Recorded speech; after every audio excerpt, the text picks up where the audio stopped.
And we are live. This is Dark Journalist. What a fantastic crowd we have out there tonight already in the Ideas Room. And of course, I am joined by the lovely Olivia. Hi, everybody. And Olivia, I guess we're just streaming our lives away. We are indeed. We're here into Labor Day weekend. And we have an amazing show for you tonight because we're going to go into what I call X geography. In this case, Pasadena. Now, if you've been watching the Female Targets episodes that we've been doing, you'll notice something. All the participants seem to be in Pasadena. There's a reason for that. And it's really going to crystallize in this episode before we get back to the third installation of the Female Targets series of X-series shows.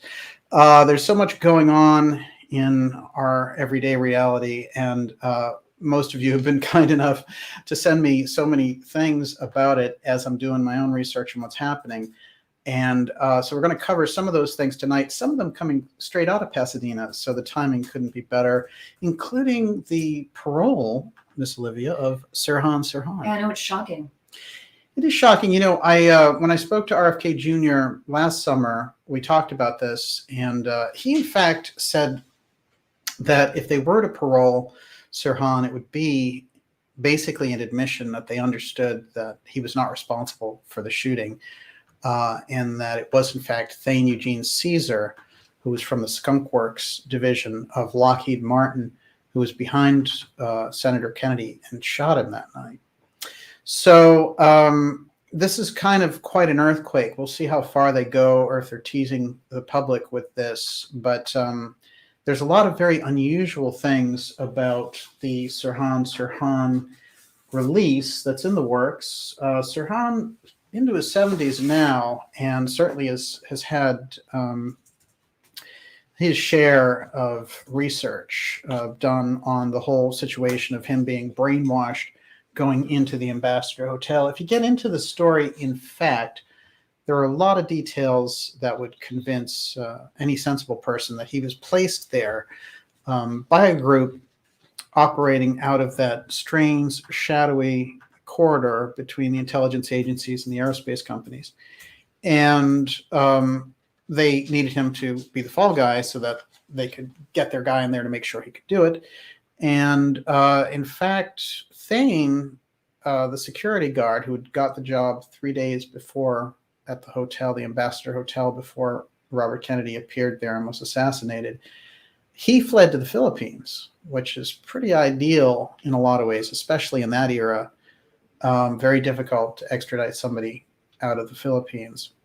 So the whole case really, you know, it begs, it sort of calls out for justice in this period and echoes the other Kennedy assassination as well.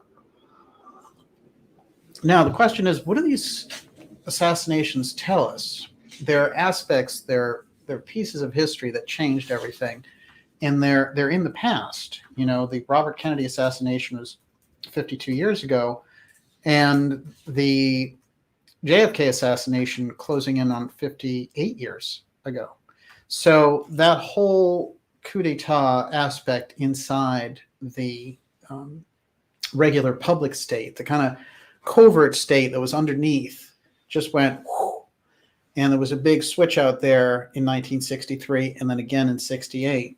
And there's, you know, a number of things around it that we've covered in the past, but one of the big major pushes that were happening for it were the push to war, the push for the drug running that the CIA was doing with a number of different groups out of that triangle in Vietnam, and then the triangle in Afghanistan. So these things become part of our history and part of the blueprint of what we look at. So this is sort of a public face, and we see this distortion on the public side. In dark journalism, the way I try to look at these things is when we look at the deep state part, there's another aspect, and it has an occult overlay to it. It comes out of the esoteric. So esoteric and occult, the way we understand these words, it's something hidden. In the case of esoteric knowledge, it's usually something that's been put under the surface intentionally and left there to discover. And occult has really grabbed a really negative connotation as meaning strictly black magic. It didn't have that connotation in, say, the 19th century, but it has built that up. So occult really represents that more left-hand side of things nowadays. But if you understand the mystery school aspect of this and the secret society aspect of it, as we've outlined on this program, coming straight through the 19th century into placing these ideas in the public realm, the more esoteric, deep ideas. And what we start to see is that there's another force operating, and that our intelligence agencies, the aerospace companies, all of these groups, the controllers of the world, are very in tune with aspects of this, just as there are very positive things going on behind the scenes, and we are trying to tap into that. Those are things that are being left there as stepping stones in culture to move the culture for us to discover. That's what the good mystery schools are leaving out there for us. And we have representatives of those public mystery schools coming out in that period, the turn of the last century, and giving us the foundation. The Steiner groups, anthroposophy, theosophy, these were the positive, let's move the culture. And they're helping to install and imprint ideas to help awaken the more spiritual nature for people. What's happening before that is, they're maintaining a tradition over time, and there are periods when this comes out and there's periods when it retreats. So what we're looking at now is sort of a big Clash of the Titans period where the darker groups are really going all in to try to make this happen through transhumanism.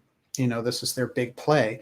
So we're really in the middle of this now, and when we reflect back to the things that have happened in Pasadena relating to the OTO, which is the Crowley organization, which basically means Temple of the East or Order of the East.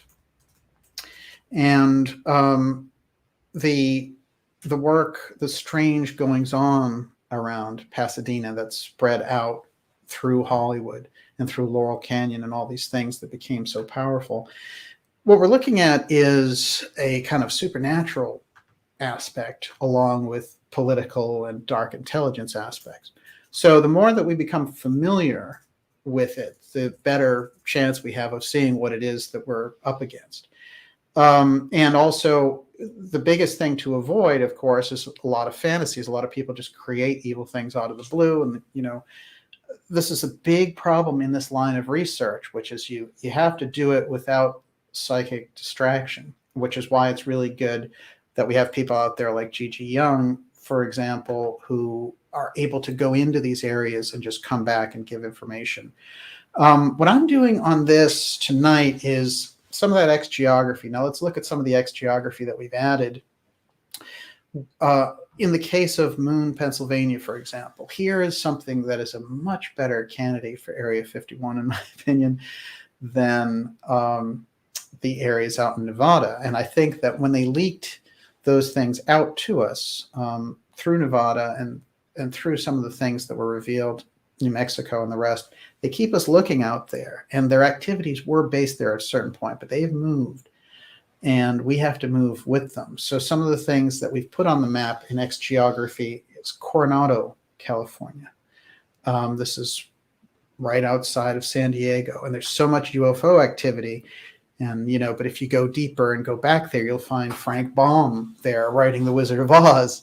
And we're going to find ourselves in the middle of a lot of occult chicanery going on. So when we start to understand the locations, the hot zone, for example, where we know that there are ancient ruins that have risen and that there's a big interplay, a geopolitical interplay going on in relation to those ruins. Those areas, Bimini, Miami, the Yucatan Peninsula, Cuba, the Hemingway connection with that, off the coast of Florida, aspects of Miami, we are starting to get a map that's a little bit different than what traditionally we're always supposed to be looking in the same places for these things. So some of this X geography is going to help us because, just like we identified Abbotsford. And, these places all have aspects that haven't been thoroughly investigated, and we get a better handle on these things. The shows that we did relating to the Mason-Dixon line also have this geography thread, but tonight it takes us to Pasadena.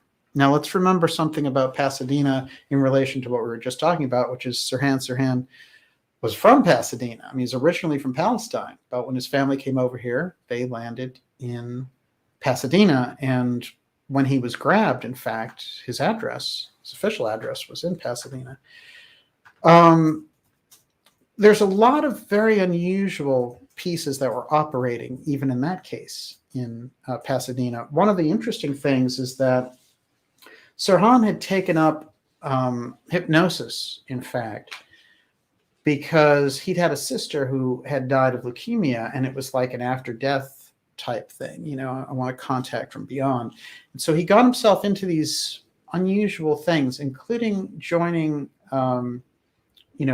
showing up for meetings at the Rosicrucian type meetings, attending Manly P. Hall lectures and things of this nature, which is kind of like very positive esoteric work. And I think what happened is there were people implanted in there that were able to kind of identify him and say he was pretty good to use as a patsy. Now, there's a lot that we've taken up in looking at him and how he was set up as a patsy. I won't go into too much of that tonight, but I did want to revisit a couple of quick things. One of them was, when he was grabbed after he was doing the shooting, just like a lot of these guys, he was almost preternaturally calm. John Hinckley Jr., he becomes very calm. Lee Harvey Oswald, calm. It seems like as soon as their programming is done, the body returns to normal. And I think that we have to go back and really say that a lot of the things about MKUltra have been left on the table.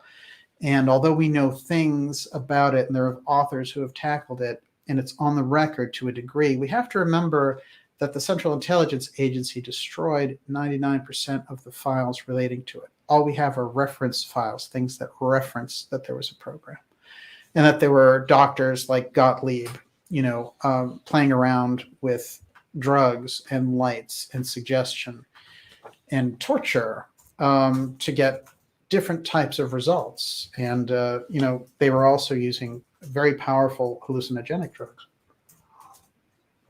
But they had developed a kind of suggestion tool. In the case of Sirhan, it's very interesting because if you go back into the hypno-programming aspect, what we'll find is he meets someone, he's really into shortwave radio. And he starts basically getting messages through shortwave radio. Now, when they grab him and they go to his house, there are all these notebooks that say RFK must die, and they're written in that kind of thing. It's supposed to be a slam dunk that he's the killer. But when you go back and look at it, he was saying, well, I was getting these voices out of the air, So he was getting instructions basically via shortwave radio. Right in Pasadena, he meets someone. And so let's just get a little history on this before we dive into the more occult aspects to see how Pasadena plays out on the national stage. In 1966, Sirhan was 22 years old and living in Pasadena, California with his mothers and brothers. He was not particularly political or ambitious, his family has said. He was traumatized by the death of his sister. He turned to hypnosis at this point in his life, and he was also hoping to become a jockey. And so, he joins this kind of mafia racetrack, and he disappears for a couple of months. So he was actually recruited by the operator of a private ranch for thoroughbreds to ride horses there. And even though Sirhan had little experience riding, it's just a very odd thing that he would get this job. Before long, Sirhan had suffered a couple of falls that required hospitalization. His family reported that after those incidents, Sirhan seemed to have changed. So he gets injured and he starts acting differently. The ranch operator had ties to the mafia, and the mafia in turn had links to the CIA from their work together, attempting to kill Fidel Castro. Then in Pasadena, Sirhan met Radio Man, a man who shared Sirhan's interest in shortwave radios. Radio Man used waking coercive persuasion, a kind of hypnotic suggestion, to control Sirhan. And these are the opinions of different psychiatrists who were looking at the case and really trying to dig in deep there. So there have been a lot of things on the table about the RFK assassination. Even mainstream publications like the Washington Post, which is complete CIA dominated, had to deal with some of the facts around the case. And they were thinking, well, it's 50 years by, there's so much about this that's already gone down.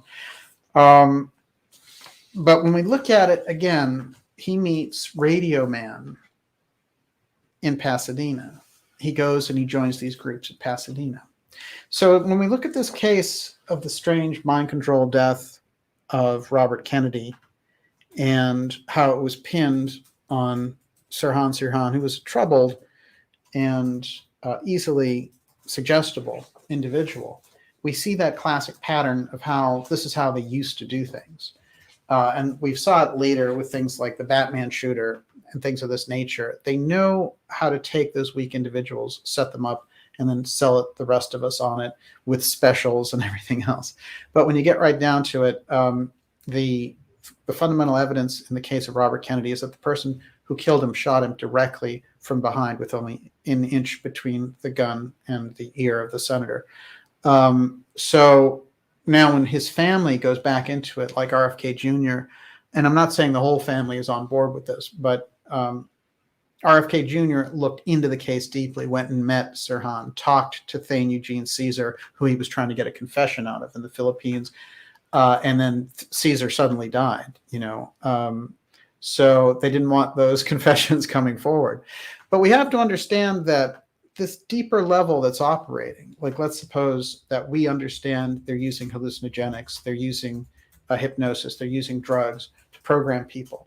We're right on the razor's edge going into metaphysical, esoteric experience, psychic experience, when we go to that level. A lot of people like to get into the deep state part, and then the other part seems like, well, they don't understand it.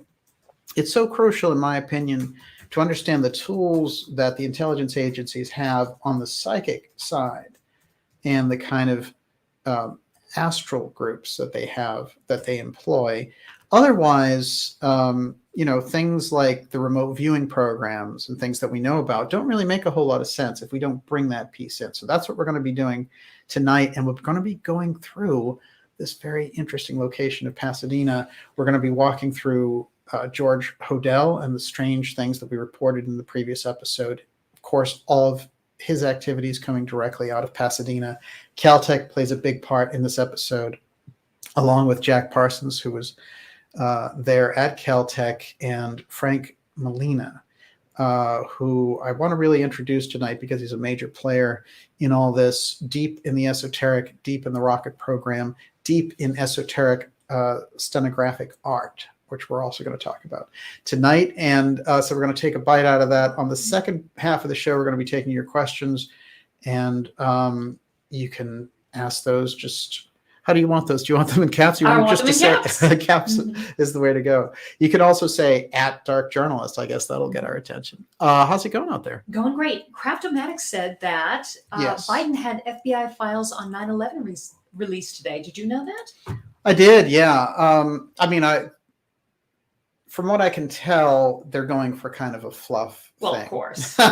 So I wouldn't get our hopes up too high, but it's interesting that they acknowledge the fact that they suppressed so many files, and they're able to say that. Of course, he also, with the incredible fall of Afghanistan and his mismanagement and leaving billions of dollars in armaments, one of the things that Trump came out and said, which I thought was really on the ball, was he said, look, all they have to do, and what I would have done is said, if you grab those American weapons and those American helicopters, if you put them all in a big pile so we can destroy them, fine. If you don't, we're going to bomb it across the board and so you don't have those things. And pretty quickly, the Taliban would have put all those things, into the airport and had us either retrieve them or destroy them. That's what you do. I mean, when you, in any war situation, you don't leave your armaments behind unless you have absolutely no choice. So the incredible mismanagement is, it's beyond, it really is beyond. And also the idea of, leaving their own rescue dogs there. They left 49 rescue dogs behind. And they, 13 Americans were killed because of the shoddy exit and the lack of preparation on their part, which is absurd because they've been trying to leave there for 20 years. This is a major blunder, and it shows that the team they have in there is disgraceful. Austin, there's no resignations. Millie and Austin should both be gone. That's what you do when there's a disaster. And it's interesting, too, I think, when we look at it, because, they're trying to portray it as, oh, he was trying to get out of Afghanistan. Well, what you do is you exit, you get your people out, you get the people who are friends with you. So when the reprisals come, your people aren't left there, and you leave a force in place until those things are done. You don't take your forces out and then give them the airport. It's just ridiculous and bizarre, I have to say. So it's an incredible blunder, probably one of the largest foreign policy blunders ever in American history, worse than the fall of Saigon in 1975, because we'd already been there. And it was anticipated. But the way that they were doing this, just completely disgraceful. The administration, it's one of the worst administrations America's ever had to put up with. And the man at the top does not have the marbles, putting it mildly, to handle a major foreign policy crisis. And I think he showed that arguing with himself during the press conferences. I expected him to start saying, well, we handled this better than Ronald Reagan would have, Biden's just not all there. And we just have to kind of acknowledge that and see. I think what they're trying to do is insert some kind of committee control over the presidency. And they're using Biden as a test case to do this. Everyone, you're watching the Dark Journalist program. This is X Series episode 107. I'm going to be going deep into Pasadena Magick with a K, as the Thelemites like to say.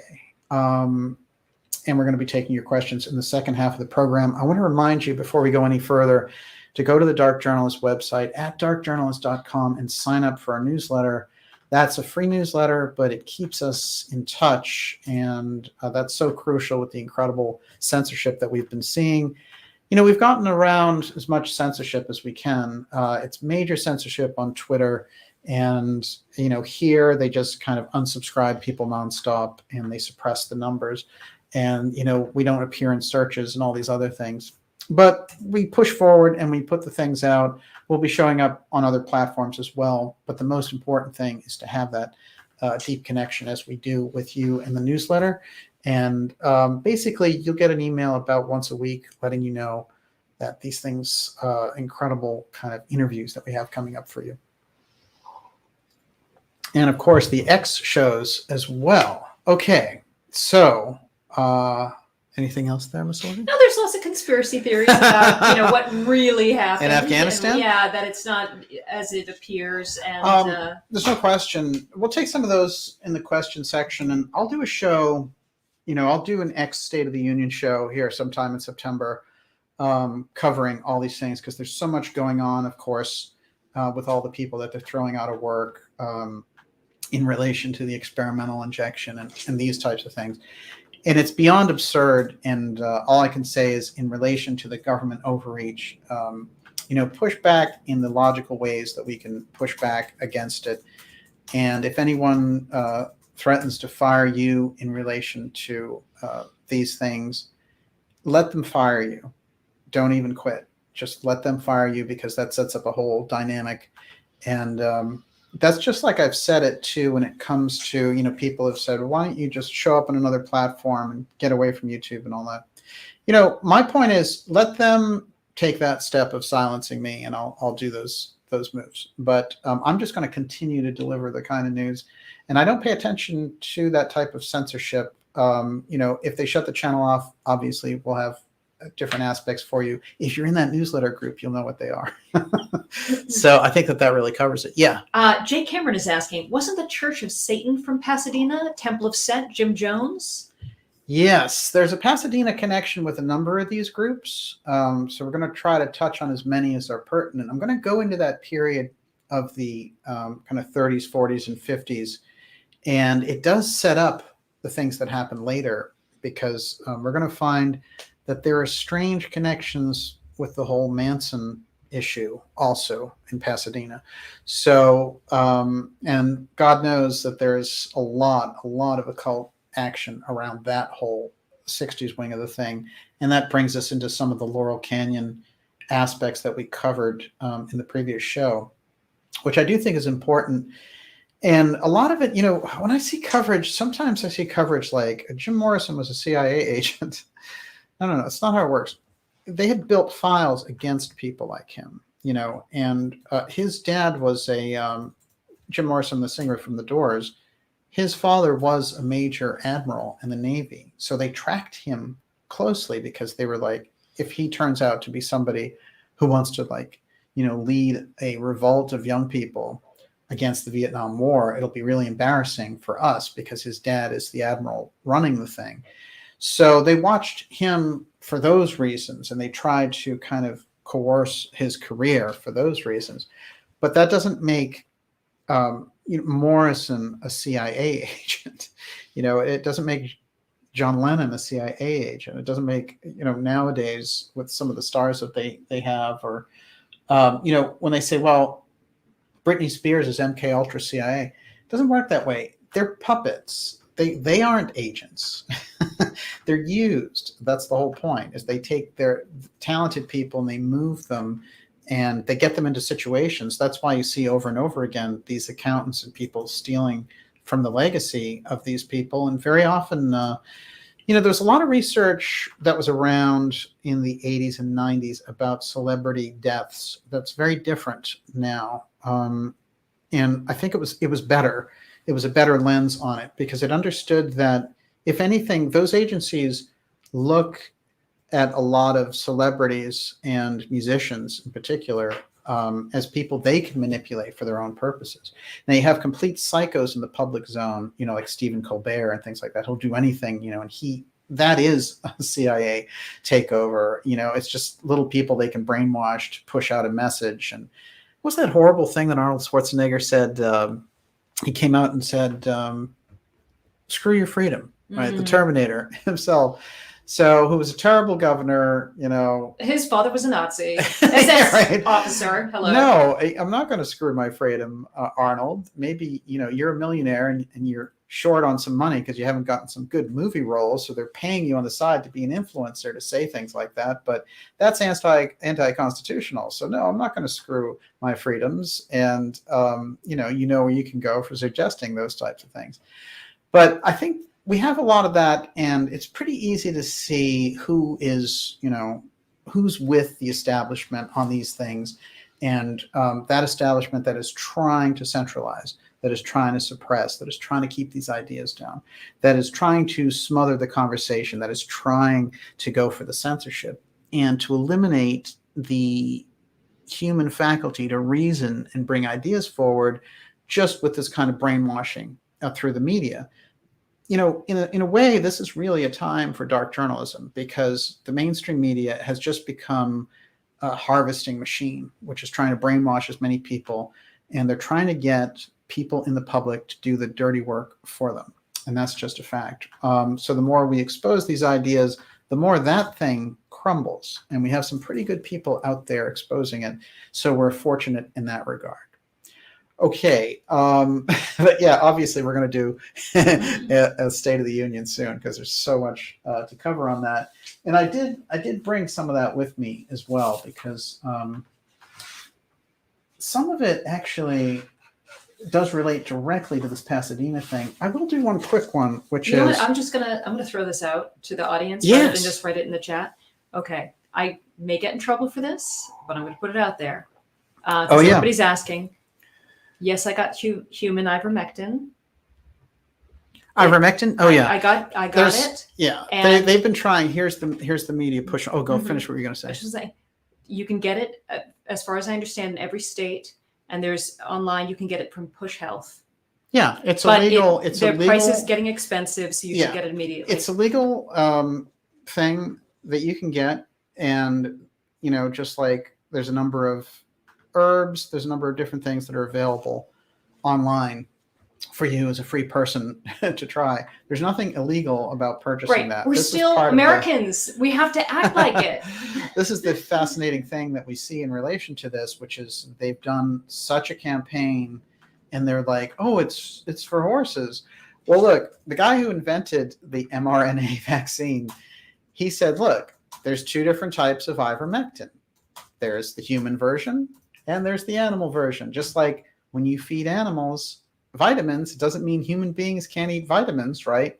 So this is part of the brainwashing that we're seeing in the public. But, definitely that's another show. But let's face it, the whole situation with Joe Rogan and the fact that they were trying to say, oh my God, he's pushing ivermectin. At a certain point, when you have doctors and people out there discussing these things and putting the facts on the ground, you get to weigh it out. What they're trying to do is eliminate the conversation and get you into their experimental one zone, their centralization of you. They want to possess you. They want to own you through healthcare. Don't let them do it. That whole thing, they want to digitize your wallet. Well, it is Cash Friday, right? So what are you doing? Use cash. That one's straight from Catherine at Solari Report. I brought up something. I'm going to bring up a couple of these and then we'll dive in. I have so many good things today. I brought up a thing maybe a couple months ago in relation to how these kind of shadow companies were buying up all of these 60s and 70s artists' music rights. I had this idea that when these elite groups like the Davos crowd study human history, I think they look at periods like the 60s and they think, this is a problem. We don't even want it there as a pattern. Is there a way to eliminate that? Can we portray it differently? No, it's hard. We'll just get rid of it, suppress it. And I think that some of the artists in particular who were revolutionary in that period, like Bob Dylan, for example, and some of these others where they've bought up their catalogs, especially when they threw them out of work through COVID so they couldn't do concerts. I think they wanted to consolidate and be able to make those things kind of museum pieces that they could show or suppress as they felt like it, but not let people understand there was a period where people thought freely, and here's the origins of this. Now, the 60s had a lot of their own issues, but one of the things you can say about it is certainly it was people versus the establishment, which I think is very important to point out. And there were great strides there through people like the Kennedys, Martin Luther King.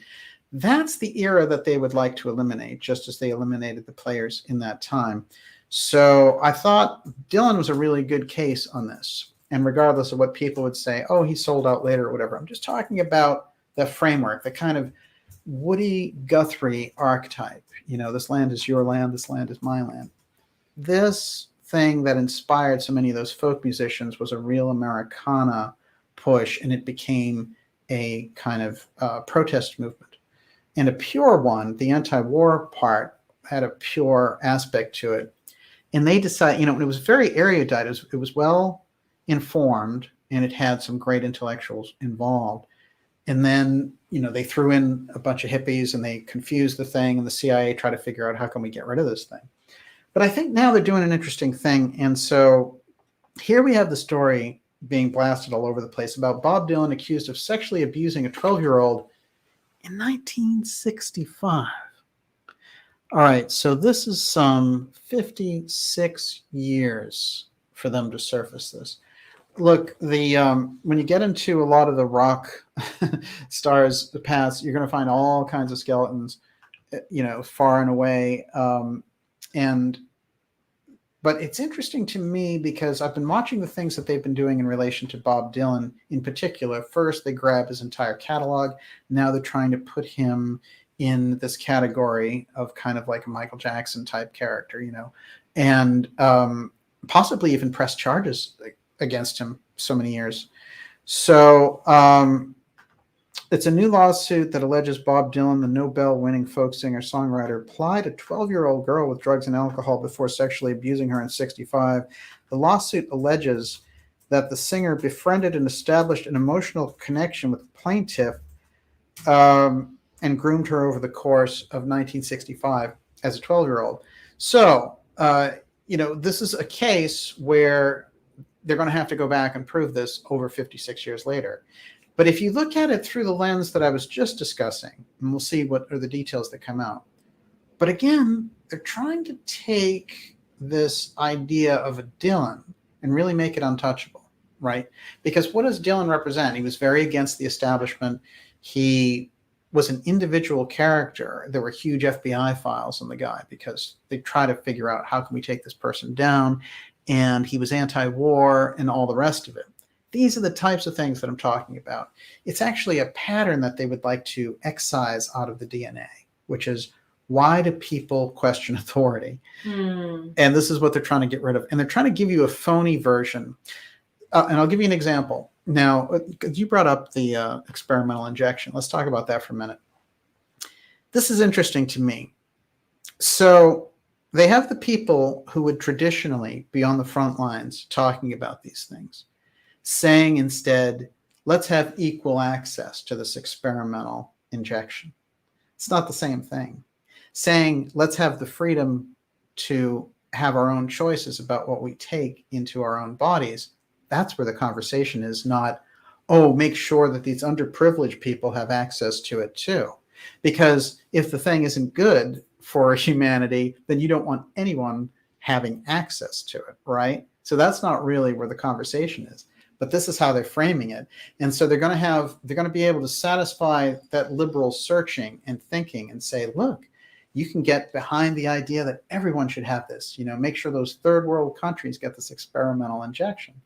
But that's not really being humanitarian, because you haven't gone through and carefully looked at the research on this, which is vastly falling apart, as is so much of the story that they've fed us over the past year and a half. So the real freedom move there is to say, my body, my choice. We know that we've heard this before in relation to different movements. Where is it now?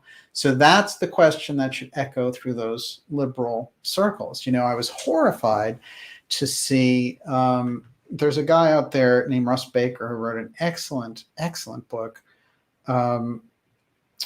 called Family Secrets, all about the Bushes, and covered the JFK assassination and everything else. And he understood exactly how the CIA manipulated things through the media and all the rest.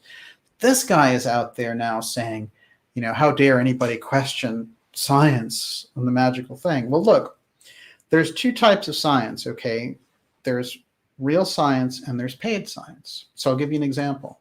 So when Monsanto was getting into so much hassle, because their Roundup was killing the bees, and it was becoming well known that this was going on because of their chemical Roundup, and they were selling it and jamming it through the courts and everything else. What was happening was a lot of farmers were getting thrown off their own land and the bee colonies were collapsing. Well, a company did a study on it, and they found out, in fact, that the Roundup was causing the bee colony collapses. So that was the actual report. Okay, so that was the real science. They consulted experts, they did their own tests, etc. It was an independent company. Monsanto bought the company and changed the report. That's paid science. It's a little bit different. Mic drop. So there's two types. So don't tell me you're following the science. There's paid science, and then there's actual science. And in science, you can discuss things, you can debate them. When they shut you off, when they press the silence button in social media, then they don't want to talk about it. And there's a reason for that. And 20 years from now, they'll be like, oh, we didn't know, that this thing was a killer and all the rest of it. So let's get real about what science is. And it's such a joke to be able to say that. There's science and paid science. It's very simple lines. And there's multiple examples of that. In the pharmaceutical companies, look, the people who produced ivermectin, OxyContin. Okay, OxyContin was never supposed to be approved, ever. And it became this incredibly addictive thing that drove the opioid crisis, right? Many people died as a result. The company that created it completely folded because of the amount of cases against it. All right, now, the pharmaceutical companies since 1986 have protections around these experimental injections that we aren't able to go back and sue them in relation to these things. That's a very crucial difference, because we can see, just like Monsanto started to collapse because people like RFK Jr. were bringing those cases forward. This is crucial. They had to get bought out by Bayer, right? Because they weren't able to produce Frankenfish and everything else. And the GMO story started to collapse. So the public pressure, the public ability to bring this to the fore is crucial, and it's our duty. That's our real social duty. This other stuff, masks, it's ridiculous. These things have been proven to be completely cosmetic. What we need are the real facts on the ground, and we need people to be able to move forward and work without this Davos crowd squeezing them so they can put them all out of work and give them a UBI and create smart cities and just create a huge slave economy. That's what they're trying to do. And our job is to expose it in every way we can. Okay, so I think we covered that. Yeah. Outrageous. Everyone, you're watching the Dark Journalist Show. Whew, we're off to a raging start. We are in X Series 107. It's Magick in Pasadena. Who else was in Pasadena? L. Ron Hubbard. Okay. Dianetics, anyone? Scientology. Tom Cruise. It all fits together. But who is he there with? Who is his best buddy? Jack Parsons. Well, Parsons, they've done things like TV shows about him, but he's still largely left out of the actual record books in relation to the space program. But he's the original Rocketeer. He's the one who created the American space program, along with Goddard and Frank Molina. But he has another very interesting credit, which is that in Pasadena, he was the principal of the OTO. And he was Crowley's main man here in America. And we can see through the lens of somebody like Hubbard and someone like Jack Parsons that, these are people who were right in the cutting edge of these areas that we're talking about, somewhere between the mystical side and the political side and the advanced technology side. There's a nexus there. There's a nexus point that we can draw in by observing them and by observing their contacts as well. So I'm going to go first to Caltech and find out why the Human Betterment Society, which we discussed in relation to Terman and all these people in the last couple of episodes, and that whole eugenics aspect. Why were these people operating out of Caltech and Stanford? What was the mechanism at Caltech that allowed them to seek out people like George HODEL, who would become the Black Dahlia killer? What were the mechanisms to have them find people like Parsons? How did Caltech get to be Caltech? Exactly. There's some very interesting hints that are mind-blowing and are seldom put out there, and I think are crucial if we're going to understand exactly what's going on in relation to the supernatural aspect mixed with these deeper state aspects. Let's look at a couple of them.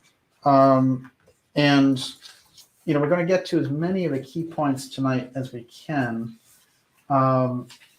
And while I grab this, Miss Olivia, what do you got? Gypsy Millis knows. So did Crowley possibly have something to do with creating Scientology? No question. What's the connection?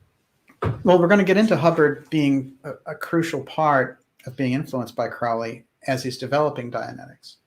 And that is, he has become Parsons' scribe. He is his apprentice. And Parsons is taking his orders directly from Crowley. And Crowley is warning him about the immoral beast, not Crowley, Hubbard, which is pretty funny. And I always say that if you are getting judged by Aleister Crowley as immoral, think about that. How bad you have to be. That's what he was thinking about Hubbard. All right, a couple of key ideas here. Elon Musk's girlfriend Grimes quietly buys in Pasadena. And that's true. she's done a lot of interesting things, music and all the rest of it. But one of the interesting things that happened in relation to SpaceX was when he named his child XAE. Do we know how they pronounce that? I have no idea how they do. Mm-hmm. But I do feel that there's a lot in naming his child that. And I just want to speculate on this in a loose way because, these people have very public lives and a lot of people can attribute things to them. SpaceX has already used steganography. They created the company X, in fact. And a lot of different types of people have access to X steganography and use it. Some use it for business purposes. Others use it as a networking device. Others use it to hide programs through government agencies. So there's a lot of different uses for it.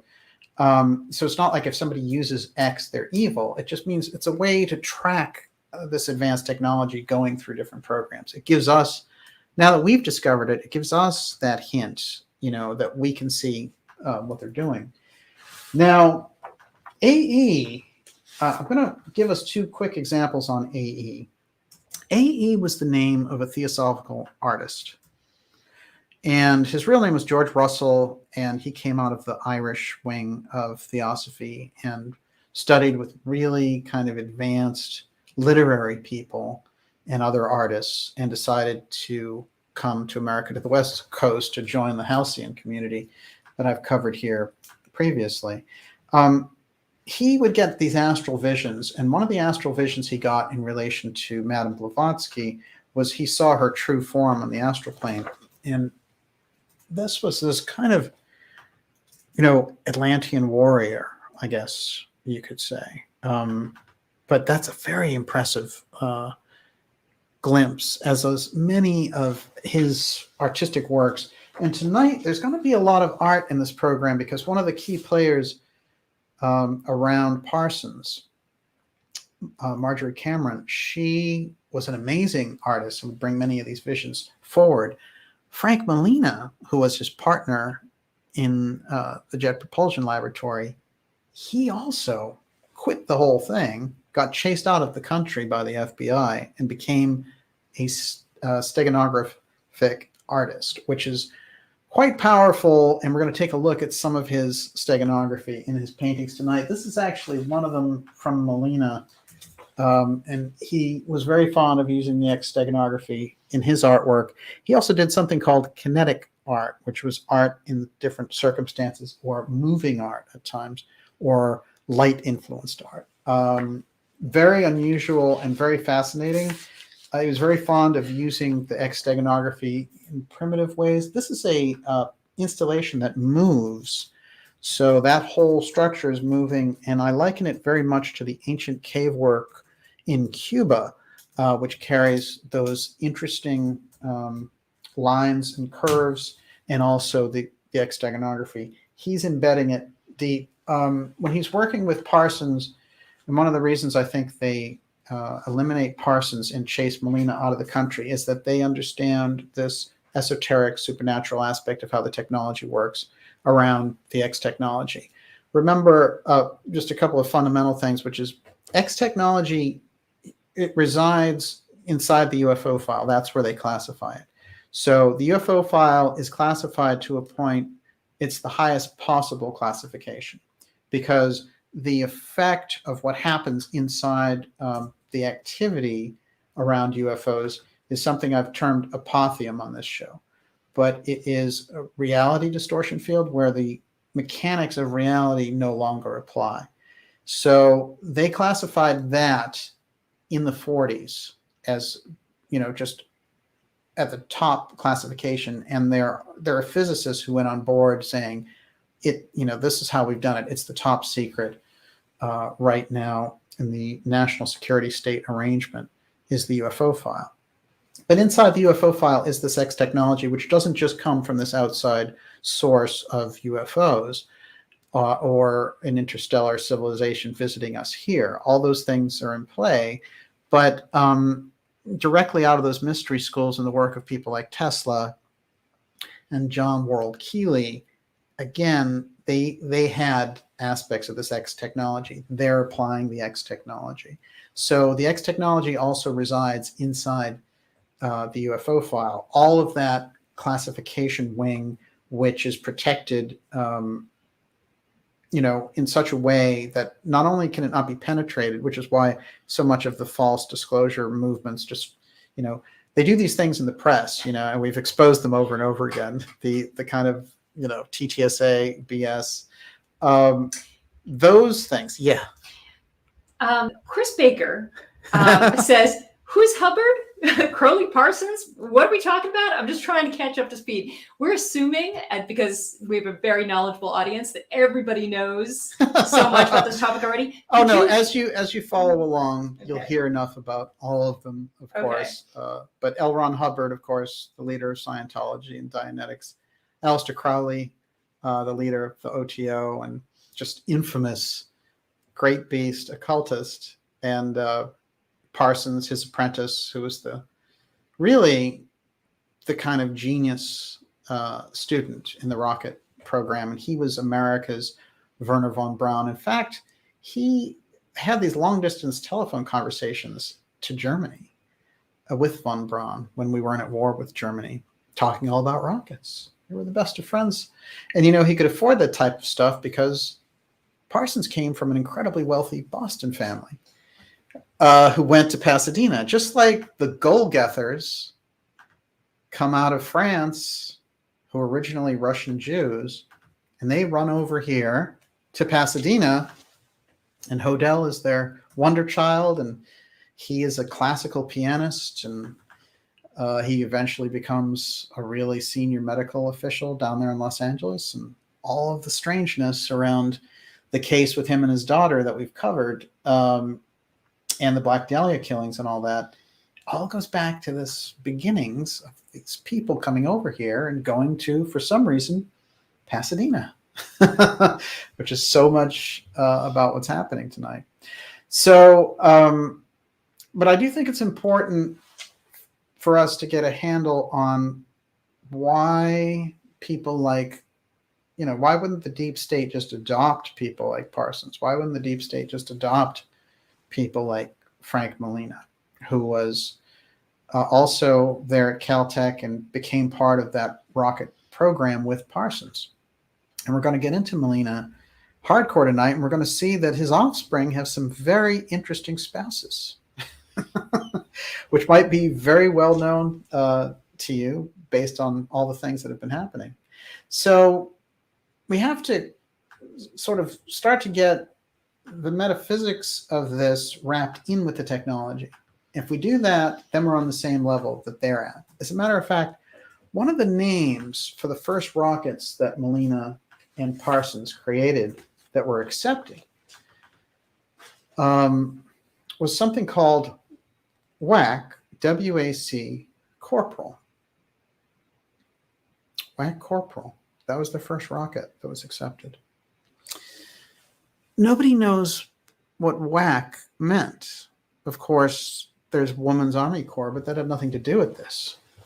It came out later that it meant with attitude control. And then there was another version that said without attitude control. Attitude control is very interesting because it's always been suggested that in the redevelopment of the UFO file, when we've gone in to re-engineer those crashes and try to rebuild those things, we found out something very important, which was there was a lot of mental activity required in order to run those ships, and that whoever was operating them by a kind of thought command. So when we get a rocket that is produced with this very unusual name, which was kept secret for over 50 years, WAC, W-A-C, with attitude control, we're instantly in strange territory. When we look at Molina's original patents in his system of propulsion, this is a patent from June of 1943. The X steganography is embedded directly in the patent, if you study it, these lines suggest this is where they're using it. And they're literally just X's. And you could attribute so many different things to them in the mock-up. But after looking at 200-300 different cases of how they use hexagonography, that's where they're doing it. When we look at Molina, he becomes, as I said, almost this kind of bohemian artist.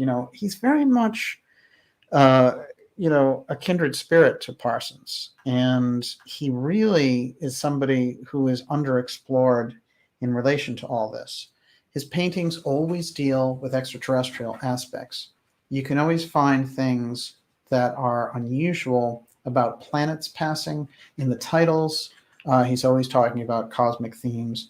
This is something that we need to kind of take a look at in his work and say, okay, there's three things going on here with him.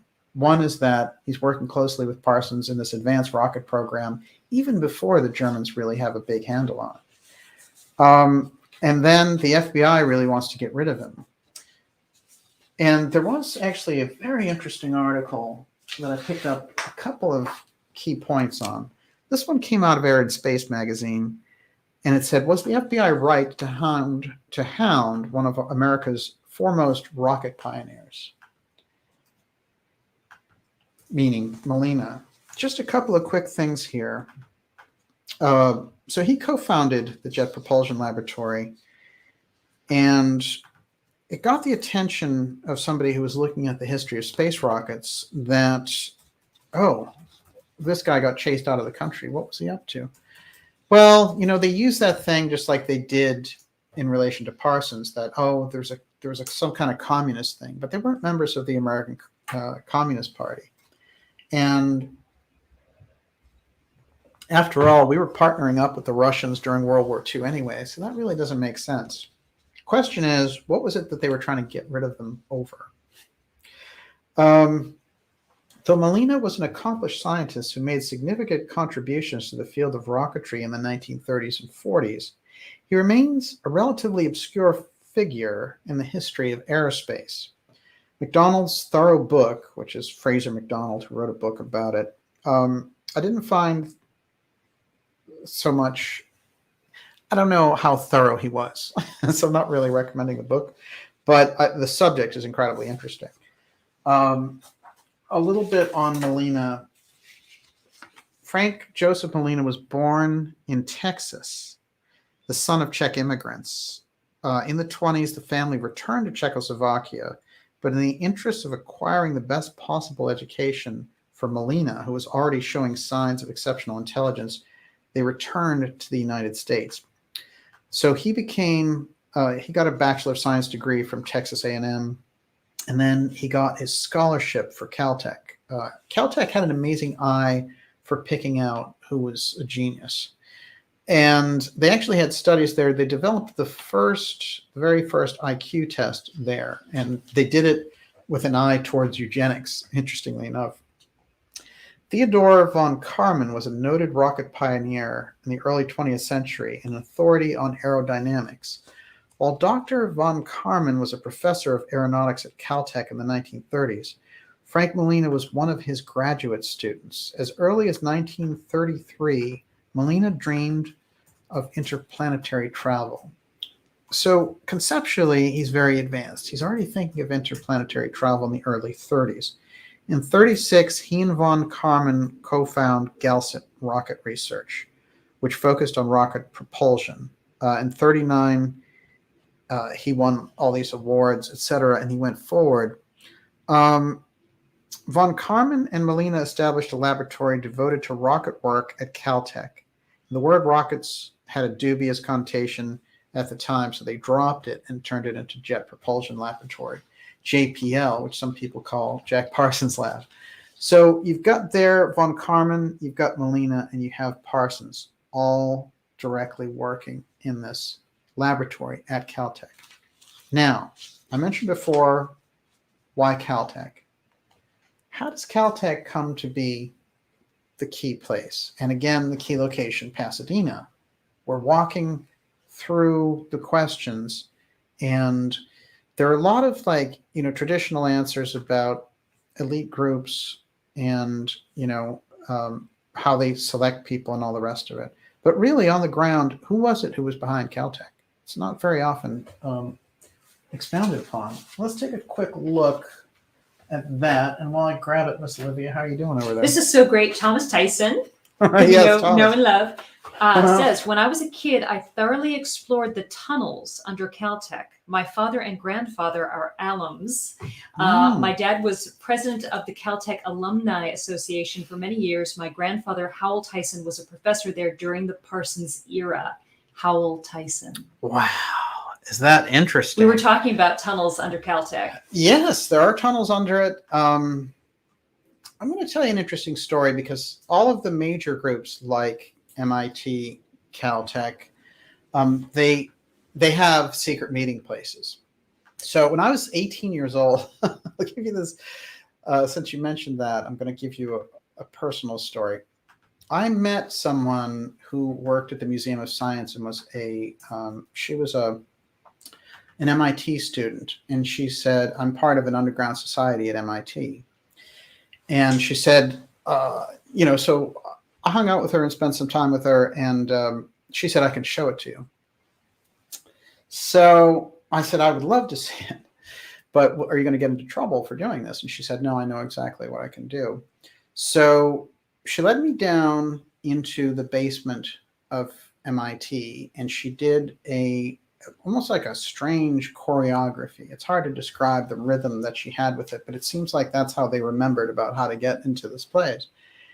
And she went through this basement, and as we were walking through, there were like these large heaters and things underneath MIT, and there were workmen and stuff in there who were letting her breeze through. I thought they were going to stop us, but she knew her way around. So she got to the end of this basement, and she looked at a wall, and it looked to me like there was no way to get through it at all. It just looked like a wall straight. But there was a place where you could press on it, and you would open up to a very thin something that you could kind of go sideways and go down it. And she had the whole choreography to it, and she was doing it, and I was following her on, and she was going pretty fast. Long story short, about 5 minutes later, we arrived inside of a large room. And in that room, there were kind of, different markings maybe for different groups that operated at MIT. And it was definitely like a secret little hideaway that they had under there. And I remember thinking when I was in there, this place is very large, to keep hidden. And just thinking, I wonder what they study under it, that they have all this secrecy going on. And then I was also thinking I hope she remembers how to get out of here, because that was quite a maze to get in. But again, she did that choreography and got us out. These groups and these universities, of course, we've heard about it with Skull and Bones and everything else. They have their own little secret corridors of trading information and all the rest of it. So we hear about these underground tunnels and the things in relation to Caltech and others. We can really take it as, either gospel truth, for people who've been there, or if we hear things along that nature, the likely truth of it is very high, because I've seen them myself, and I've heard for years about these different types of rooms. Now, a lot of them, you could say, well, they're frats and everything else, but when you get into the technology groups, I think it's different. I think that they share advanced secrets in some of those places. So that's really very interesting, and I'm glad that they were alums to tell us that. Okay, Caltech. Are you ready? Mm-hmm. All right. Death takes philanthropist A.H. Fleming. That's the headline from August 1940. A.H. Fleming. He was the one who gave Caltech the money. Well, who was he? He was a lumber baron. He was one of the top lumber guys that ever came down the pike. He was the equivalent of a billionaire these days, but I couldn't find things in his past or his background that would lead me to believe that this guy would be obsessed with a technology company. After all, his thing was lumber. He was from Canada. It didn't really make a whole lot of sense. I had to really dig deep on him. Caltech benefactor was last of the famous old-time lumbermen. Death early yesterday took the life of Arthur Fleming, principal benefactor for the California Institute of Technology. The end came in Fleming's home, 1003 South Orange Grove Avenue. You know whose address that was? Jack Parsons. It's the same address. Who moves in as soon as this guy dies and they sell it off? Jack Parsons. Mm-hmm. As a matter of fact, Parsons and his whole group of bohemian outcasts that follow him, like Scientology's Hubbard, they all move in there.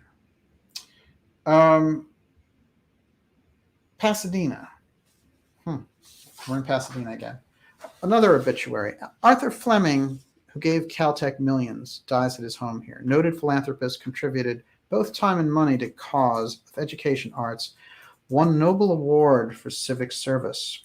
There's a lot in these obituaries that indicate that his daughter, Marjorie, not Marjorie Cameron, but another Marjorie, was driving so much of this interest in Caltech. She had a very interesting husband who was kind of a New York power broker. So she's there in Pasadena. She ends up marrying this New York power broker. And we're going to get into these people a little bit. What I want to do is start with, so Wilton Lloyd Smith is who she marries. And he's the New York power broker. And his brother is the editor of Fortune magazine, which was becoming really big, and right coming out of the Depression is becoming like a big source of financial news. And it's also tracking the upper crust there in the New York international finance circles.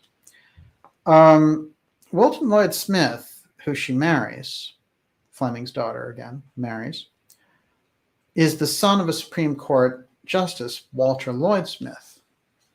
Walter Lloyd Smith died under suspicious circumstances in Bermuda, of all places. Wilton Lloyd Smith, his brother is Parker Lloyd Smith, who I was just talking about as the editor of Fortune magazine. He dies a very strange death as well. So in 1930, he became managing editor. He helped Henry Luce, who becomes a big deep state player there, launch Fortune magazine. Late at night, September 16th, 1931, Parker Lloyd Smith jumped naked to his death from the 23rd floor of his fashionable apartment house, 12 East 86th Street, just off Fifth Avenue in New York City, where he lived with his widowed mother. That is Parker Lloyd Smith. I found a few interesting things about Parker Lloyd Smith. One was that he gained fame early as an actor playing women. In this era, which we're talking about, he became a major managing editor for Fortune in 1930. So we're talking about the early 20s, maybe about 10 years earlier. He's a big actor as a woman. Elmira is winning fame as Princeton impersonator. Elmira, young man, is the perfect lady. In this era, this is almost unheard of. It's pretty good. Parker Lloyd Smith, son of Justice and Mrs. Walter Lloyd Smith, formerly of this city, makes hit in the play They Never Came Back. And they go on to say he's winning all these rave reviews. When it comes to impersonating lovely women, young Mr. Lloyd Smith, Princeton, 1924, wins the barbed wire suspenders, fur-lined handkerchief, and sandpaper garters. He not only takes the cake, he also takes the cake basket, and whatever could pie there happens to be on the shelf. And young Mr. Lloyd Smith is only one of a bevy of Princeton tiger lilies who, as members of the Triangle Club, Princeton University, crash into town in their brand new musical farce comedy, They Never Come Back. So Parker Lloyd Smith, again, his dad, Supreme Court Justice, dies under strange circumstances in Bermuda. He's doing this kind of, impersonating a woman on stage. And he will become the editor of Fortune magazine and then jump off a building. He is the brother of Wilton Lloyd Smith, who marries Fleming, the humanitarian who's giving all the money to Caltech's daughter, Marjorie. So stay with me on that. Another thing about him and his suicide: New York editor commits suicide. Parker Lloyd Smith of Fortune magazine ends life. Parker Lloyd Smith, socially prominent Princeton graduate, managing editor of the magazine Fortune, committed suicide today by leaping from his 23rd floor of a fashionable apartment house just off Fifth Avenue to the roof of a nearby 18-story building. Smith was the son of the late Walter Lloyd Smith, an associate justice of the appellate division, New York State Supreme Court. Left a note for his mother complaining of the heat and paying a farewell. He was one of the founders of Fortune magazine, which first appeared in February 1933. Detectives found the note to his mother. Mother Charm, the heat is frightful, but this is a farewell. If this is waiting, I shall wait for you. My love and gratitude always, Parker. Very strange note. And so we have a lot of unusual things around this family already, like tragedies, and also really deep in the arts, really deep in financial, editing Fortune magazine, and legal things. So then we have Marjorie's husband, who she marries, Wilton Lloyd Smith. A couple of years later, Wilton Lloyd Smith found shot in New York. Well, he was found shot because he delivered the shot himself. Wilton Lloyd Smith, 45, a socially prominent lawyer and clubman, was found shot to death today in his penthouse apartment, and the police termed it a suicide. So now we have the judge dead under suspicious circumstances in Bermuda. Then we have Parker Lloyd Smith, who was kind of a colorful character, and the editor of Fortune magazine commits suicide. And now the brother, Wilton, who is basically a financial and political bigwig, he dies, commits suicide. So Marjorie, who is handling now the family fortune and giving all this money to Caltech and all the rest, is trying to fulfill something that her father was trying to do, which was to recruit Einstein to Caltech. There's a lot of very unusual things that happen around this. Here is Albert Einstein, and Albert is here, and right there is Fleming, Arthur H. Fleming, who is the big Caltech bigwig, and they have a prominent couple there behind them as well. So he's trying to recruit him into Caltech, and in fact, Einstein himself comes to Pasadena to live for 2 years. And there are other shots of him sort of driving around. Now, a couple of interesting things about Einstein. This is 1931 when he's trying to be recruited by Caltech. As soon as he gets to Pasadena, he's trying to keep it a secret. But as soon as he gets to Pasadena, the press is all over it. Somehow they've discovered it. Somebody has tipped everyone off. And so in his first couple of weeks hanging out in Pasadena, walking around, he's walking in the street and a car comes gunning out of the blue. And he barely sort of cartwheels out of the way, and the car takes off, and sort of a hit and run was avoided, but the run was definitely on. Now, this is 2 years before Hitler takes power in Nazi Germany in 1933. But the implication is clear there that they kind of entice Einstein in, and unless this was just some weird accident, they were going to bump him off in this car accident. Didn't happen. So he becomes kind of a recluse, but he stays there for 2 years. And at the end of the day, he decides, I'm not going to be part of Caltech. They don't explain why. He just exits. What's interesting to me when looking at that aspect of the story is when we're looking at Caltech, remember what's going to grow out of it is the Parson rocket program, Molina, Frank Molina, and his understanding on the occult side and the scientific side. And both of them are going to become pariahs who are hounded.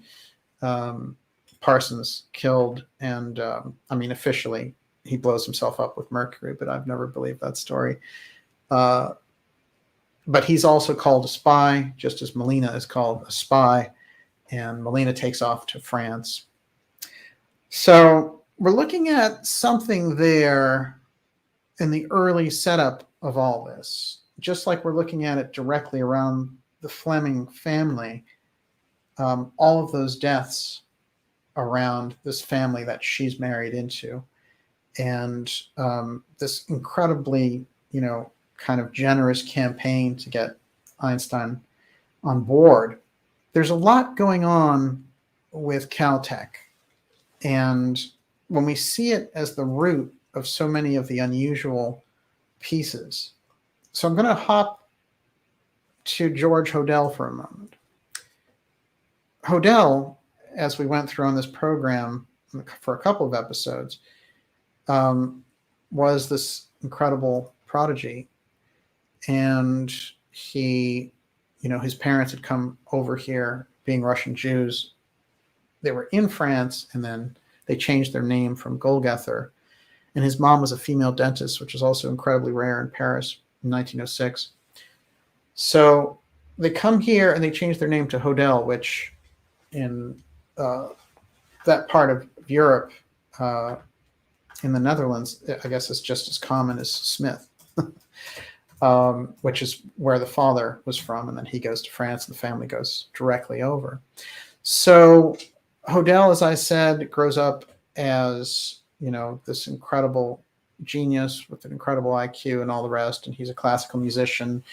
And they send in these, amazing musicians to observe him. And then he starts into Caltech. Eventually, he gets out of that. He also has a problem where he falls in love with the wife of one of the professors there, and they have a child. So all kinds of weird things with HODEL before he shows up in this trial about his daughter and incest. Now, as I mentioned in the previous show, HODEL and his daughter have this controversy where in late 40s there, 47, she accuses him of incest, and HODEL has been, running these wild parties. He's in there with John Huston and the glitterati of Hollywood, and Man Ray is also part of this. Anais Nin, this is the kind of circuit that HODEL runs with. Later, we're going to find through HODEL's son, who becomes an LA police detective, that in fact the LAPD had a complete case against HODEL, and that he will flee to China, where he will show up working for the UN in some medical capacity. But HODEL comes through this whole period, and his daughter, Tamar, who had, him on trial for incest, they put her in juvenile hall and they let HODEL off the hook. But then she shows up strangely in the late 50s, tutoring and becoming kind of a second mom to Michelle Phillips of the Mamas and the Papas. And so much of the Mamas and the Papas go on into that Laurel Canyon circuit. So there's something manipulating a number of these things coming out of Caltech. And then we're going into, they seem to be rooted there directly in Pasadena. now we're going to go into the Parsons-Crowley-Hubbard piece. But think about it. The OTO, their main headquarters in America is in Pasadena. Why? Why would you choose Pasadena? HODEL, his family comes directly over from Europe to Pasadena. And he becomes, this incredible, according to his son, he goes on these killing sprees.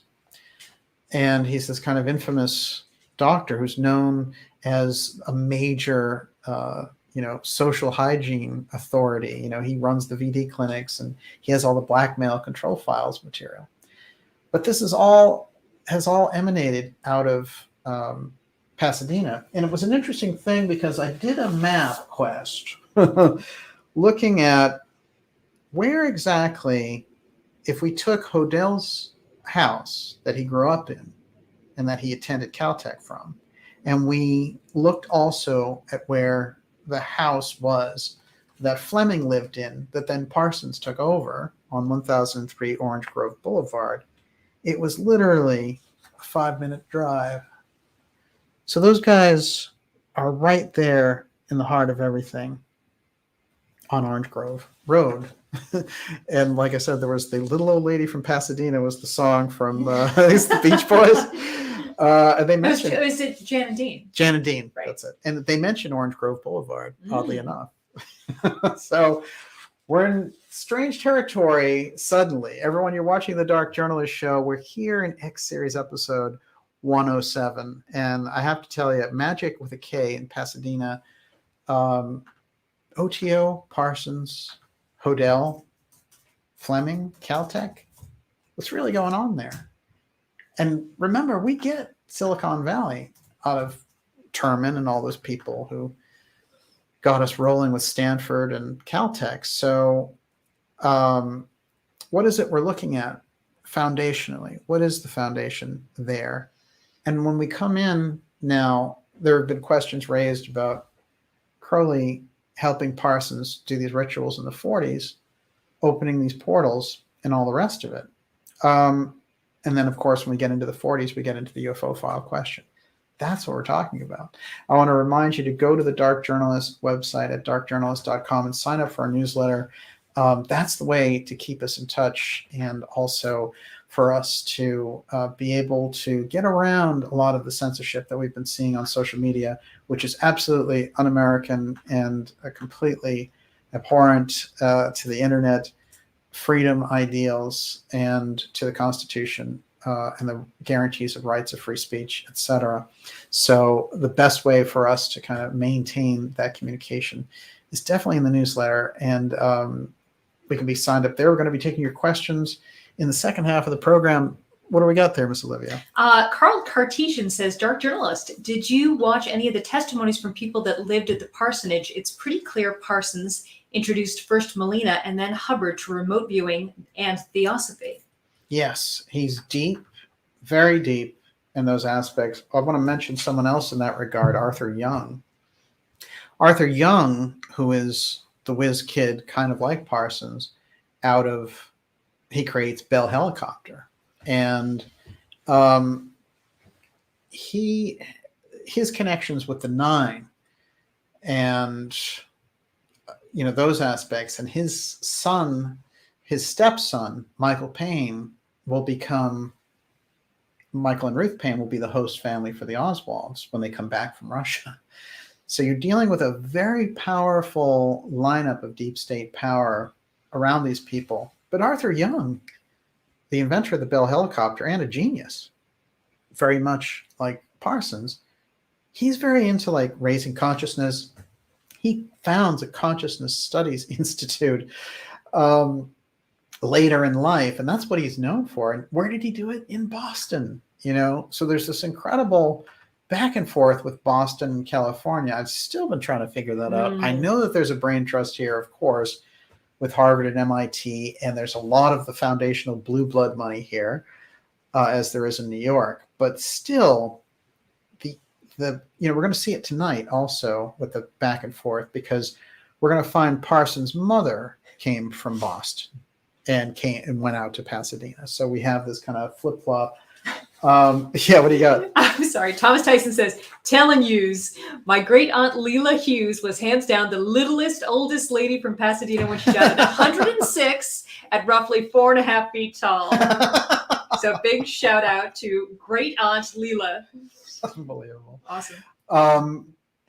There's a lot of interesting things when we get around Pasadena. For example, I mentioned Manson earlier, but Vincent Bugliosi had his offices and lived in Pasadena. And Bugliosi, we know, was a psychopath. He was the one who was trying to support the Warren Commission.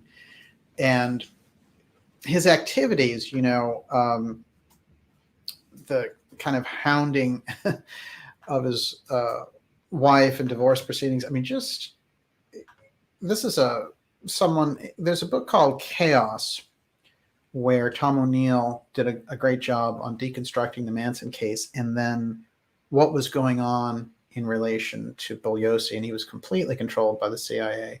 So all the things that they were doing, they had the Mansons set up for sure. The Mansons had their own criminal things going on, but Charlie Manson had been in and out of juvenile detention centers since he was 13.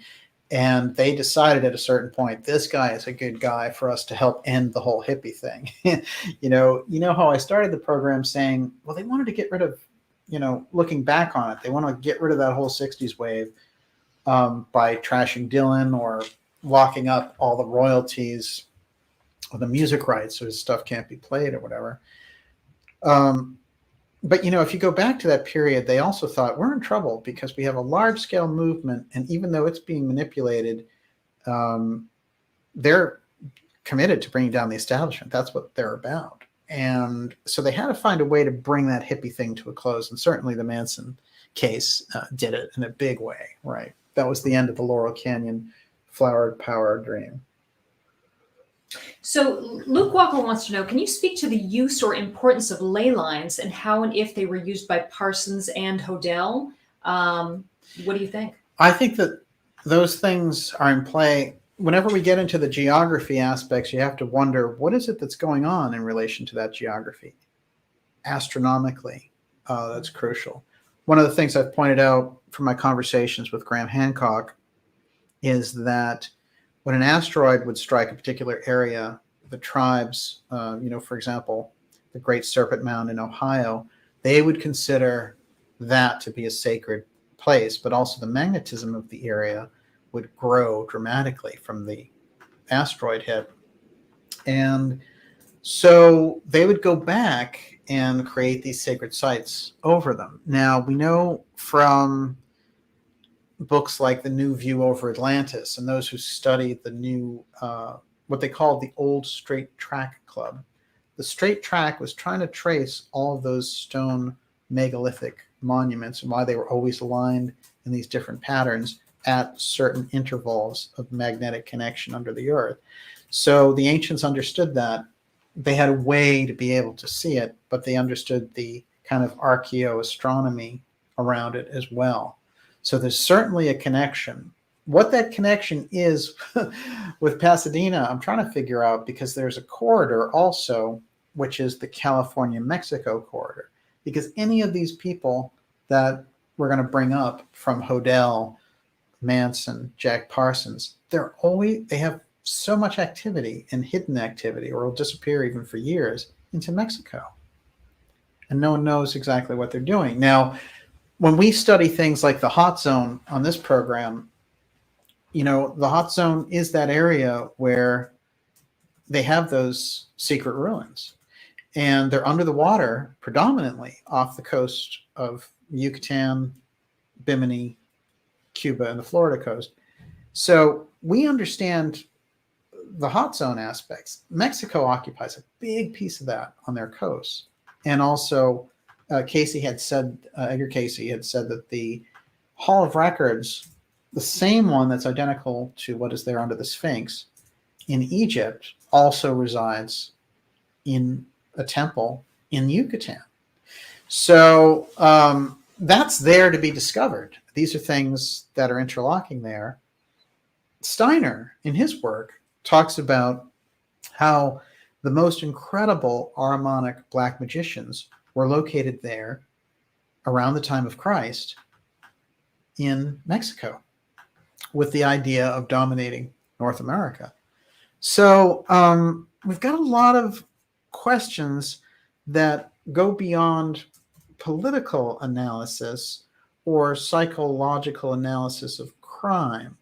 So we need a third piece to look at this. And so we need to apply some kind of psychic insight, some kind of psychic research around what they're doing in relation to this. And it's funny that you mentioned remote viewing, because look, the mystery schools and the secret societies of both the right hand path and the left hand path, they're aware of the tools. They all have the different tools, some more superior to others. But the tools can be used for good or evil purposes. That's the whole Cain and Abel story. So when we're looking at it, we have to be able to include a supernatural aspect if we're going to understand it.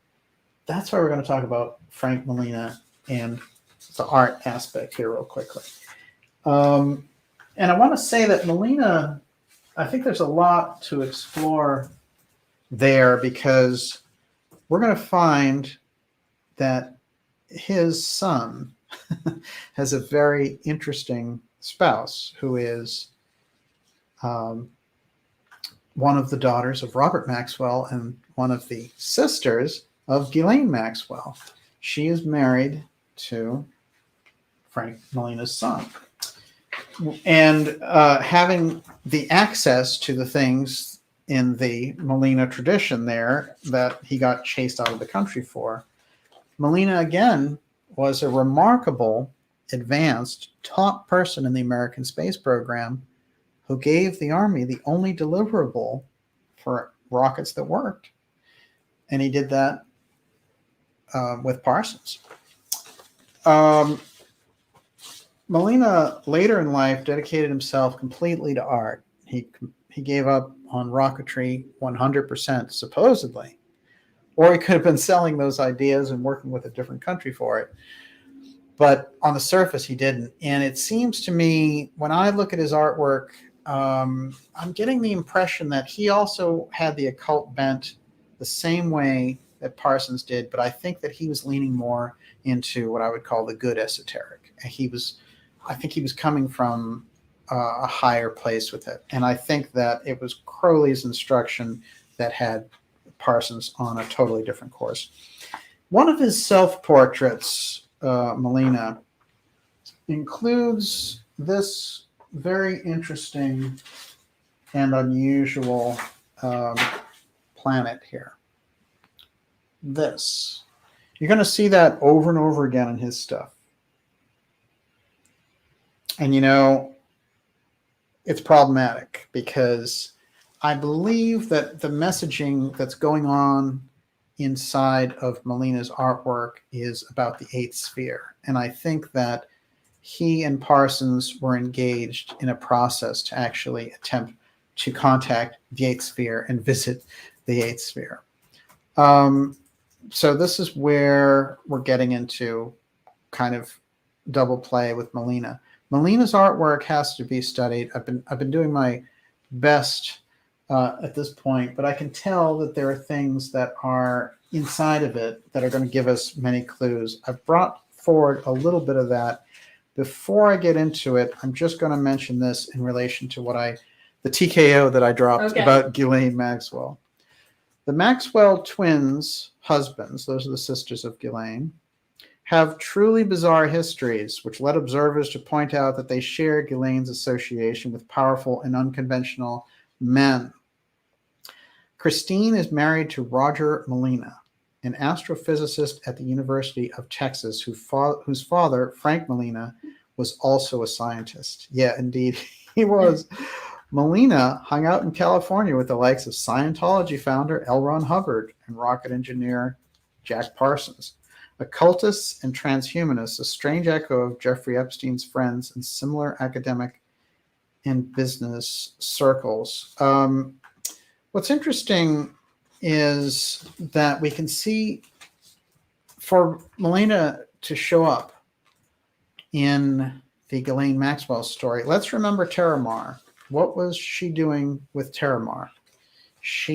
First of all, she's a first-rate pilot and submarine operator. Terramar took the world's greatest scientists and took them where? Right under the hot zone in a submarine. So when we're looking at Ghislaine, we're looking at kind of like somebody working close with Epstein who was bringing the world's top scientists and financial people directly into the hot zone in the submarine. Terramar was a project to take a look at those ruins, have them studied, etc. You'll notice that with the UFO op failing, the threat op failing, they're changing the dialogue around it. One of the things I want to mention that they're doing, especially Elizondo, who is really the key person to watch in relation to the rhetoric that they pour out of him, because he's a CIA operator for 25 years, is that he's talking about how these beings might be from under the ocean. So they have an underwater USO, threat op ready at the hand. And this is something that we have to kind of keep in mind, the hot zone aspect, keep in mind the piece about Atlantean ruins, advanced culture ruins underneath that area of Bimini, Cuba, the Yucatan, that whole area, as we outline in the hot zone episodes. We have a whole series of hot zone episodes on this channel, which you're welcome to look at. But what's crucial about it is the Casey work suggests that that area is rising. This is what they know. That's what Terramar was all about.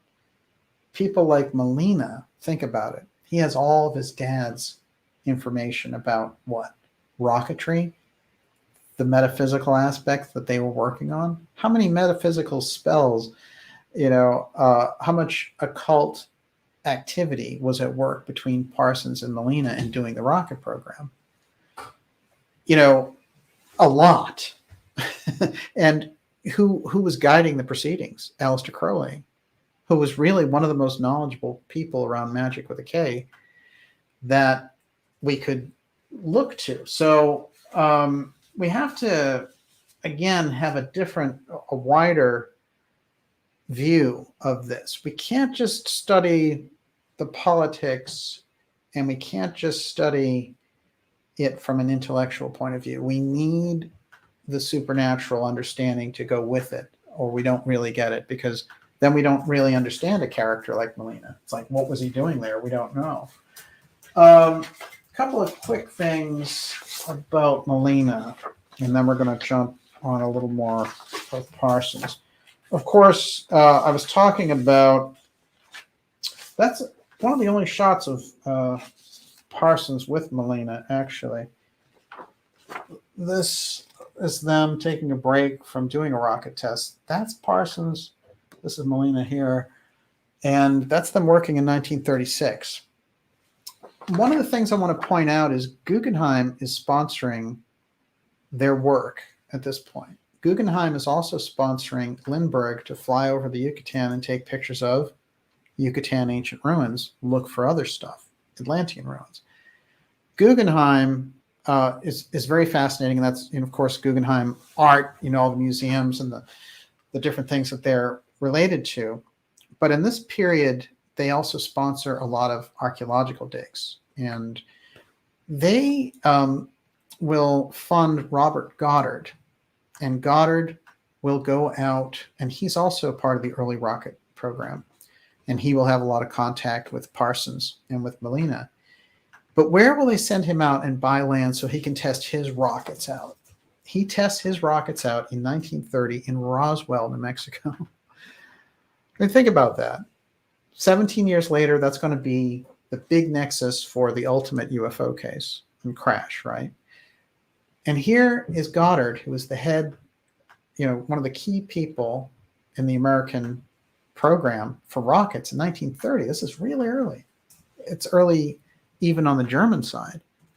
And he's in Roswell, New Mexico, setting off rockets. It has to get us thinking, at least, about the possibility that something is related to this activity. So we have to kind of keep that in mind when we look at pictures like that.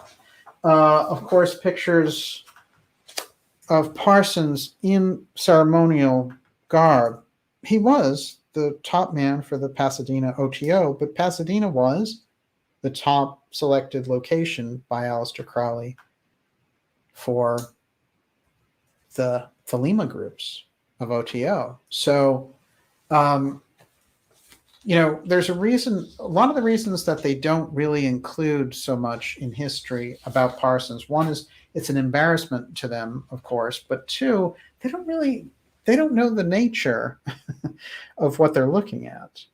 This is somebody who is working with a occult secret society through Crowley to influence world happenings through the air mystically with rockets. That's very different. They can just say, oh, he had some weird ideas and maybe he was involved in sex rituals. It doesn't take us very far, does it? You have to kind of go a little bit deeper to figure out what is the nature of what's going on there. And especially, what is the aim of Crowley with Parsons? And did part of that aim, what happens, and I'm going to go into the story in a moment about Parsons, Hubbard, and Crowley, but it looks like it unravels as a result of the greed of Hubbard acting as like a weird fly in the ointment and blowing up the entire operation. This, what they call the image of revealing, is what Parsons had on his wall. There's a lot of things in here, but what I want to point out is that Crowley himself felt that this was the announcement of him going into the next world in his previous incarnation. He thought that was basically him. And when he went to find it, he found that they had placed it in the museum in Egypt, that the number of the artifact was 666, and this just did it for him. He said, that's the sign for me. So Crowley, when he gets to Egypt, of course we could do a whole show just on Crowley, but one of the things we can say for certain is that he was part of the group that found the Golden Dawn scrolls. So he is part of the founding of the Golden Dawn. He joins the Golden Dawn and he becomes a master magician in it. And ultimately, he's too much of a rival for the other leader of the Golden Dawn. The Golden Dawn is a very mixed bag because the foundation of the scrolls are all about magic and magic incantations. But if they get into the wrong hands, anybody can use them for anything. So you can't say that the Golden Dawn is a bad thing. It's a magical invocation group. And when they found the scrolls, originally, it's the same person who placed the scrolls is the same one who gives us all this information about steganography, Trithemius, who, is saying basically steganography is a page within a page, and that he's letting all of these truths out, but he's trying to do it in a way from his monastery that he doesn't get, basically executed as a witch. So Trithemius was a very advanced person on a number of levels who had a lot of realizations and realized in the environment that he was in, it's almost like the guy who discovers that the earth goes around the sun. He's going to be in for a lot of problems, even if he's right.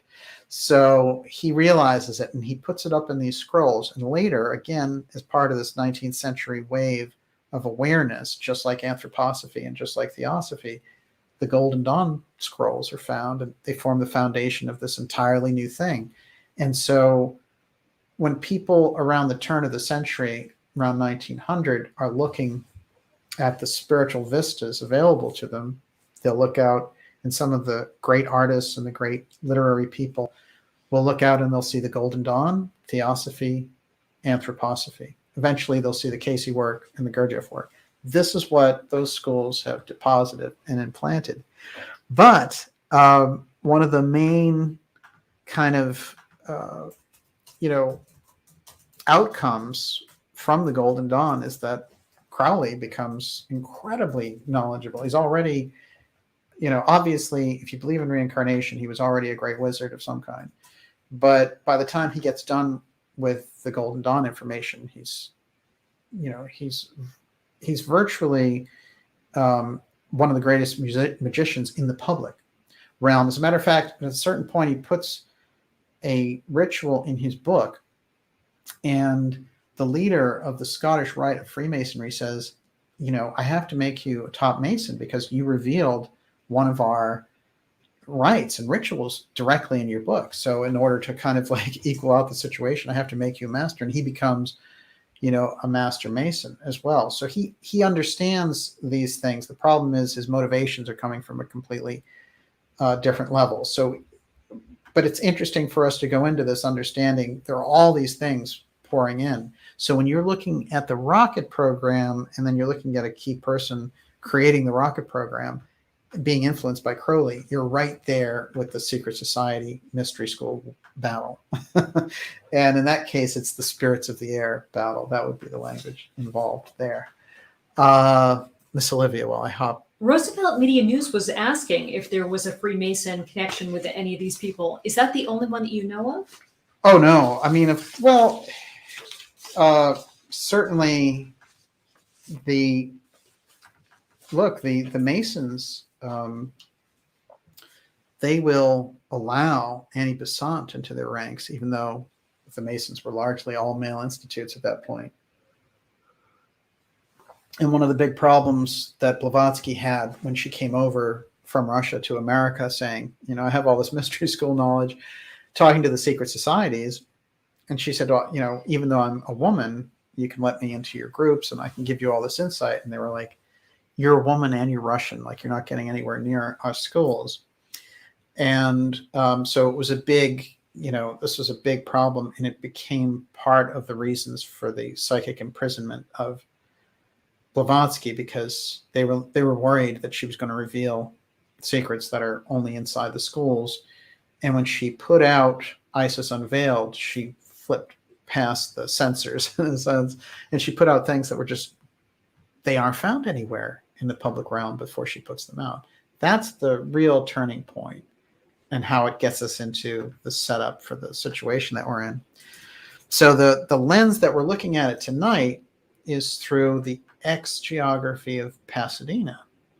And we're finding so many of these things from the setup of Caltech to Parsons and HODEL, etc. It's all Pasadena for some reason. And it's not very clear what that reason is, but for sure we're in there. I got lots of little tidbits about Yes. Pasadena now. Yes. Whenever you're ready. Oh, go for it. Okay, so Thomas Tyson again. I knew Caltech is 34 degrees north, but tonight I thought Baalbek and looked up its latitude. It's 34 degrees. Plus Baal is basically Moloch. Interesting. Okay, so that's one. Jake Cameron says Ted Gunderson used to say that Pasadena was a satanic hotspot. You want to talk about Ted Gunderson at all? Well, he was the FBI guy who understood all about human trafficking. It was very early on these cases. It's pretty interesting because, of course, you have so much there. I mean, you're right above Los Angeles. So it is, there's no question that there's so much going on. All of the groups go out there. Remember, Krishnamurti goes out there to Ojai. And, the Halcyon Temple is it's kind of near Carmel. So Northern California, Southern California, it's an incredible hotspot. The Esalen Institute, all of these things, the major guru pushes. There's an incredible spiritual energy that goes with California. That said, it also seems to act in a way to set up all these cults. So it becomes a very tricky situation when we look at California. It's a mixed bag, but there's no question that the most spiritual institutions, the Gurdjieff groups, looked at opening a major wing in California, and instead he ended up opening it in Paris. But California's a big, major portal for this. There's no doubt about it. Pasadena, it's a weird thing because there's something about that which spawns, because again, there's so much around Laurel Canyon that we get into early when we're looking at Parsons, because he went and started a society in Laurel Canyon and they would all meet. And one of the things that they did, they were scientists and also science fiction writers that he gathered around himself. One of them also had the name A.E., just like George Russell was A.E., but is A.E. Van Voigt. And I'm just going to say this. In 1939, he writes the script for Alien. Remember Alien, the movie with Sigourney Weaver? The entire script for Alien comes from his 1939 book. And it's Black Destroyer. And it has the whole thing with the ship and the alien, and the alien impregnating and depositing eggs inside of the humans and all the rest of it. And when they do the movie, they pay Van Voigt, who's still alive at that point, for using his book idea from 1939. So remember, this group that's around Parsons is very advanced. And who does Van Voigt, when we look at his work, who does he influence and become such a kind of a key motivator? It's for Philip K. Dick. And we know that Dick really kind of brought the whole science fiction transhumanist questioning and the kind of psychic aspect directly into the culture. But can I pick up on that for a second? Yes. Okay, because the Philip K. Dick Film Festival said, right. How much was Parsons and others connected to the Devil's Gate? So the Devil's Gate is, I guess, a dam in Altadena, California, just south of Pasadena. Parsons supposedly performed rituals there, and human trafficking happened at the Devil's Gate. And a cult fan said, Mark Frost writes about the Devil's Gate, where Parsons tried to summon another Babylon-like working in the secret history of Twin Peaks. There are very interesting pieces in the Twin Peaks history relating to Hubbard and Crowley and Parsons. So that's a really good tip, actually. And Frost, we have to wonder, because Frost knows so much about anthroposophy and theosophy. It's very, very deep stuff. Everyone, you're watching the Dark Journalist show. We're going deep here on X-107. This is Magick with a K in Pasadena. Was it the OTO? Caltech. Jack Parsons. My goodness, it runs deep here. And we're also tracking over the HODEL information, which gets us into Hollywood. And it also gets us to Laurel Canyon in the 60s. There's even a Manson connection there with Bugliosi living in Pasadena. I want to remind you to go to the darkjournalist.com website and sign up for a newsletter to keep us in touch because of the incredible things that we're seeing in relation to this massive censorship wave that is like thunder, just, rolling. And we're seeing the fallout. I've seen so many different outlets resorting to the censorship, and it's just absurd at this point. So the best way to keep us in touch is that newsletter. The newsletter holds up pretty well because we can always take it through a newsletter vendor, because we know that some of them, of course, the world famous Alexandra Battle with MailChimp. But I always tell Alexandra, you did the right thing, because real rappers don't chase the spotlight. The spotlight chases them, yo. That's the truth of it. So what we're going to do actually is I'm going to put out a couple of facts here in relation to Hubbard, and then we're going to take your questions. And Miss Olivia, how are you doing out there? How's the temperature? Good. David Shermina, of course, found some really interesting stuff out about Molina. So are you ready for that? Yes. Okay, so DJ, the Molinas operate out of Portugal, the same country where headquarters of the Knights of Christ, the Templars, and Tomar Castle is located. Mm-hmm. Molina's mentor, Van Carmen, was the descendant of an important rabbi from Bohemia named Judah Ben Lo, an early teacher of the Kabbalistic information, and legends say he created the Golem of Prague. That is really great stuff to follow up on. yeah, there's a lot there. Look, Molina is he's like the undiscovered country in this alternative research world because his connections run deep state, his connections run supernatural, his connections run into the art world with the kinetic art and the steganography in that art. And I'm thinking from what I'm looking at with him that we're looking at somebody who was maybe right between the two worlds of following the more spiritual stuff versus following the Crowleyite aspects. I do know on record that he met with von Braun, but it wasn't until 1965. Let's just tap in here for a moment to the activities of L. Ron Hubbard. So when Hubbard shows up in that Pasadena world and he starts living at Parsons Ranch there, which of course is the same house that Fleming lived in. And he's a prolific writer. In fact, he is someone who is very close to a person who's written the most books of anyone. He's right up there at the world record. But most of his stuff was weird pulp science fiction. At a certain point in conversation, he decides, the ultimate thing to do would be to have a religion because you wouldn't get taxed. And Scientology, of course, went through great pains not to be taxed.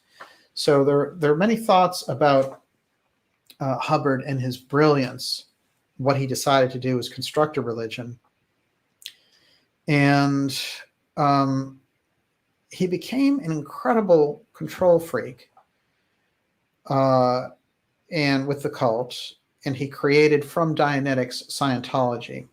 A lot of people separate the two. As a matter of fact, the person that I just mentioned, Van Vogt, who wrote the Alien screenplay in 1939, he worked for 10 years on Dianetics, and he helped spread the books out and all the rest, and he was very close with Parsons.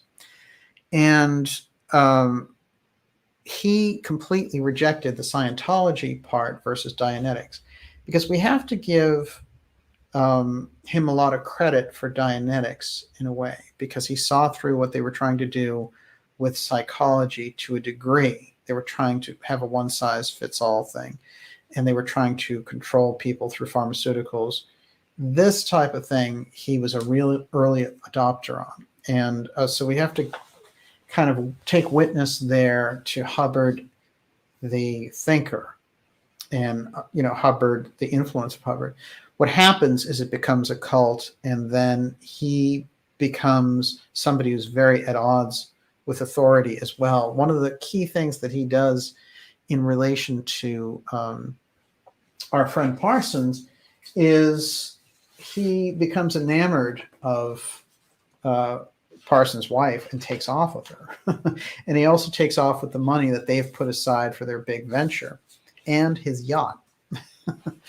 And it's great, when you go through the letters, you can actually read them that go, and I do recommend this book, Sex and Rockets. There's some weirdness to the book, but there's a lot of key details in here. The person, John Carter, who wrote it, that's a pseudonym, never identify themselves. There is an opening intro with Robert Anton Wilson, and there's a lot of key information in this book. I once interviewed the publisher of this book because I was trying to get the author of the book on the record, and they sent out the publisher instead. And, I did this interesting interview with him, and as soon as I was done, for some reason, I said, I'm not going to run the interview. And he had done a lot, actually, and published a lot of books. But my own feeling was that he ran Feral House, and a lot of people may even be familiar with him. But whatever it was that was going on in that interview, and with this author not coming forward to speak about his own book, I didn't do it. I didn't go for it. But years later, reading the book, there's certainly some interesting details in there. A couple of interesting things, because remember, what we're talking about with Parsons is Thelema. So that is what he was getting Hubbard into. And this is what Hubbard learned from the best, right? Then he screwed them over and he he took off with his money and his wife. But he learned from the best first. So what was it that he learned? I think this is important bridge for us to understand Scientology, even its position that it holds in the culture now and what a cult that it is. Not saying that he didn't understand certain things very deeply. He certainly did, but he used it to terrible advantage. And one of the things that he was engaged in was he was on a ship, and he ran the cult largely from the ship. And he claimed that he was looking for a hidden island. Now, of course, he took port often off the coast of Florida. So he's there in that hot zone. You have to wonder, in relation to the things we've talked about with Hemingway and the unusual activities that he was doing, scanning the floor of the ocean floor in the hot zone for ruins that he was aware of and living in Bimini, if this wasn't also what L. Ron Hubbard was engaged in with that life on the ship routine. By the way, if you stepped out of line on that ship, when they went into dock, they would throw you overboard. So if you were, anti-cult or you weren't clear or something like that, overboard you would go. Now, that said, they wouldn't sort of throw you overboard while they were out there on the ocean. But once they got into port where they could dump you off and they knew you could get out, whatever, but just like a humiliation thing, they would dump them over the edge. So that sort of says everything I think we need to know about Mr. Hubbard. So we get a lot of these people, like with Crowley, they're very mixed bag. So this is that thing I mentioned earlier associated with Thelema. It's the stele of Ankh F.N. Khonsu. Would most likely remain one of many Egyptian artifacts and go unnoticed, but it caught the eye of British occultist Aleister Crowley and has been connected with him and his new religion ever since. During a visit to Cairo in 1904, Crowley and his wife Rose saw the image, and Crowley became convinced that it had been produced to commemorate his own death 2,500 years ago. So he gets this flash. Now, it is an interesting image for a number of different reasons, but the thing that happens with Crowley is he gets this whole channeling from a creature called Aiwass. And Aiwass gives him all this information about his previous lives, and he also says, you're here to lead us into the new age of Horus and all the rest. So he fills him up and he puffs him up. And so Crowley, when he's done with that channeling, thinks, I am the greatest. And later, first I want to mention Crowley's, there's so much for this. We'll have to split this into 2 episodes, but I'm going to read this. The voice of Aiwass. This is in the book Equinox of the Gods, and it's Crowley describing the encounter in detail. This is Crowley now. Quote, the voice of Aiwass came apparently over my left shoulder. From the furthest corner of the room, it seemed to echo itself in my physical heart in a very strange manner, hard to describe. I have noticed a similar phenomenon when I have been waiting for a message fraught with great hope or dread. The voice was passionately poured, as if Aiwass were alert about the time limit. The voice was of a deep timbre, musical and expressive, its tones solemn, voluptuous, tender, fierce, or aught else as suited the moods of the message. Not bass, but perhaps a rich tenor or baritone. The English was free of either native or foreign accents, perfectly pure of local or caste mannerisms. Thus startling and even uncanny at first hearing, I had a strong impression that the speaker was actually in the corner where he seemed to be in a body of fine matter, transparent as a veil of gauze or a cloud of incense smoke. He seemed to be a tall, dark man in his 30s, well-knit, active and strong, with the face of a savage king and eyes veiled lest their gaze should destroy what they saw. The dress was not Arab. It suggested Assyrian or Persian, but very vaguely I took little note of it, For to me, at that time, Aiwass was an angel, such as I had often seen in visions as being purely astral. So, in Crowley's world, he's getting angelic visions, and the beings that he's tapped into are giving him this thing that he's to be this new age messenger with his, do as you will, you're the new human mentality. He thinks that he's tripped into the universal secrets here. That happens to him in Egypt. The person who'll take over, or the being that will take over for Aiwass, is Lamb. And so Lamb shows up and communicates with Crowley after this. Everyone who sees Lamb can see that there's something about him that is like the Greys, of course. But he, again, is this interdimensional being who is giving information to Crowley. And Crowley is their conduit for this. But there's something about his interactions that are very different than, say, Steiner's visions or something like this. Because, again, in the mystery schools that, are trying to help move humanity forward, we're getting these messages of do everything you must to serve, and it's service, it's attunement and service. That's where the mystery schools come from.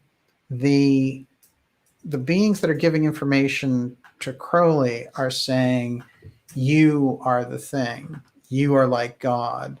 And, he says human beings are stars. He writes that in 1915. Well, it's interesting. A Hollywood star is what they do. People are stars.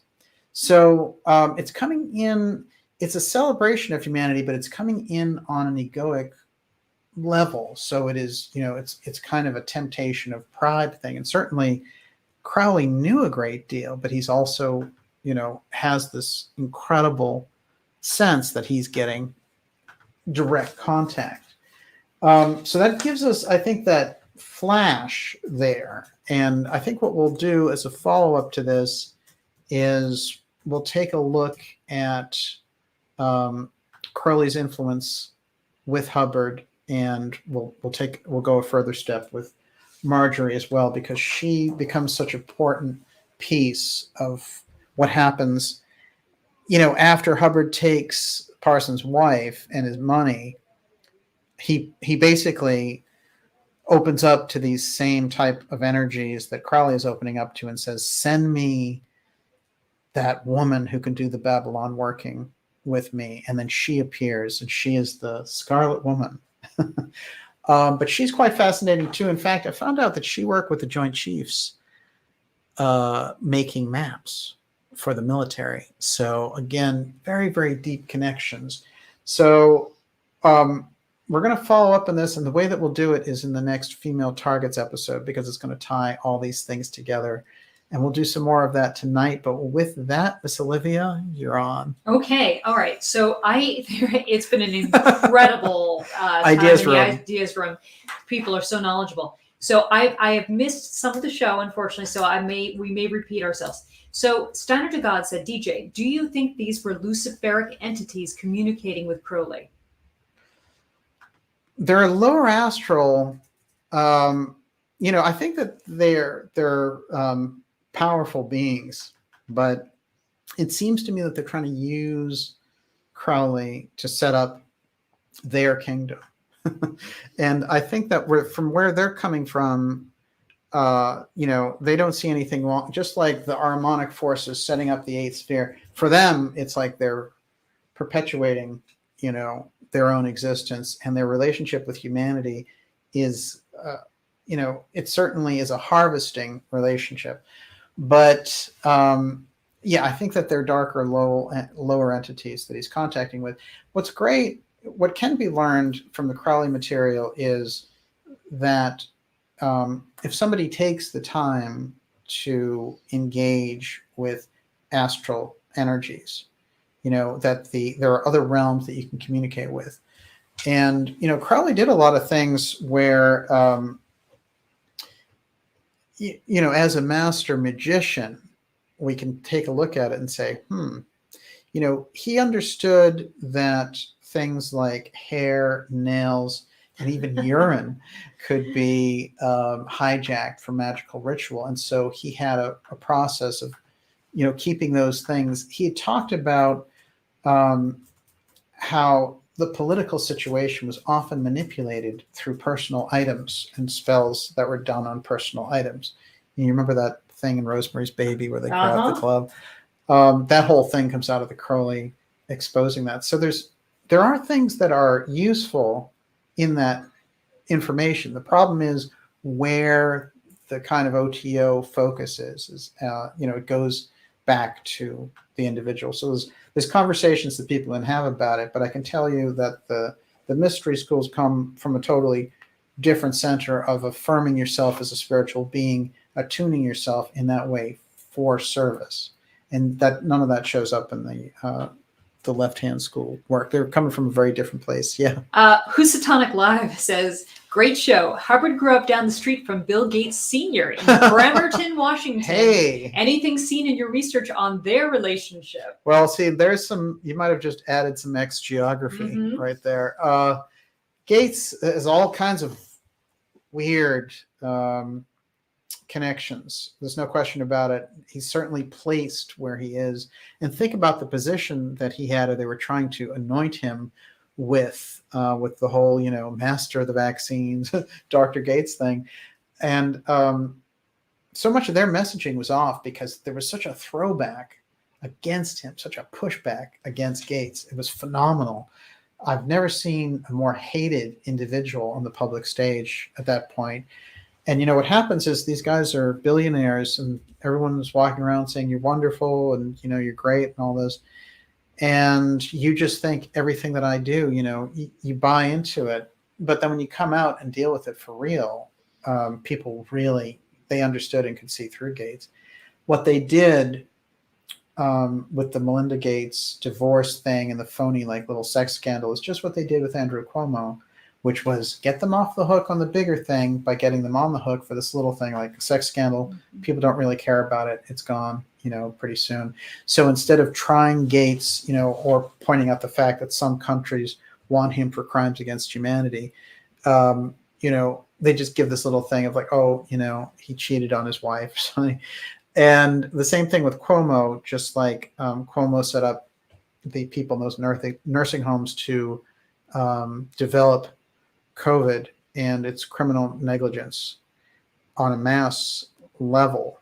And his aide admitted it by accident to a group of Democratic congressmen, and somebody was running a tape, and then the tape got out. That's really why he stepped down. His sex scandal was actually practically non-existent. So, we have to understand the mechanisms of how they do these things. They could do the same thing with Fauci. I remember when things weren't looking so good for Fauci last May, it looked like, they were raising the specter that we can throw you to the wolves if you don't do exactly what we say. But he's been in with them since the beginning. So he's like a 40-year member. And Fitz has a great name for him. She calls him a desk killer.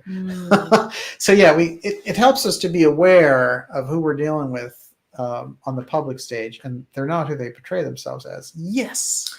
Thomas Tyson again. So what is your opinion regarding the possibility that Barbara Bush is Crowley's daughter? I used to think this was ridiculous. I'm now on board. Here's the thing. I'm going to tell you why this is very possibly true.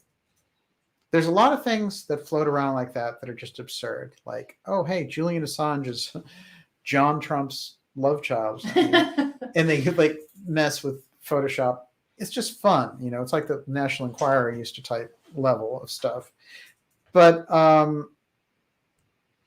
with her, it's very interesting because Crowley's reputation in that period was people wanted to go and do workshops with him the same way that people like to go and do ayahuasca or something now. That was the level that he was on. People would go I can do a ritual and all the rest of it.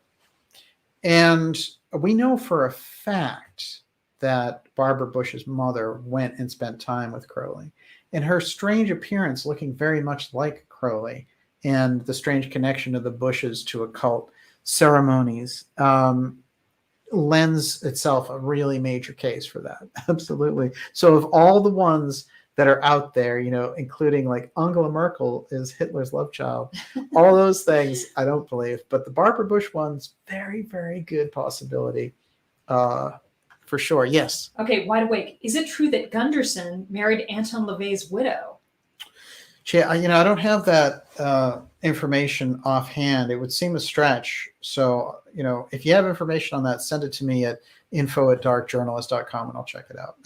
Okay, some stuff about Pasadena. Mordecai said there are rumors that the Manson family may have been involved in some unsolved murders in the Raymond Hill neighborhood in Pasadena. That's right. There's a series of murders there in the 60s before the major murders.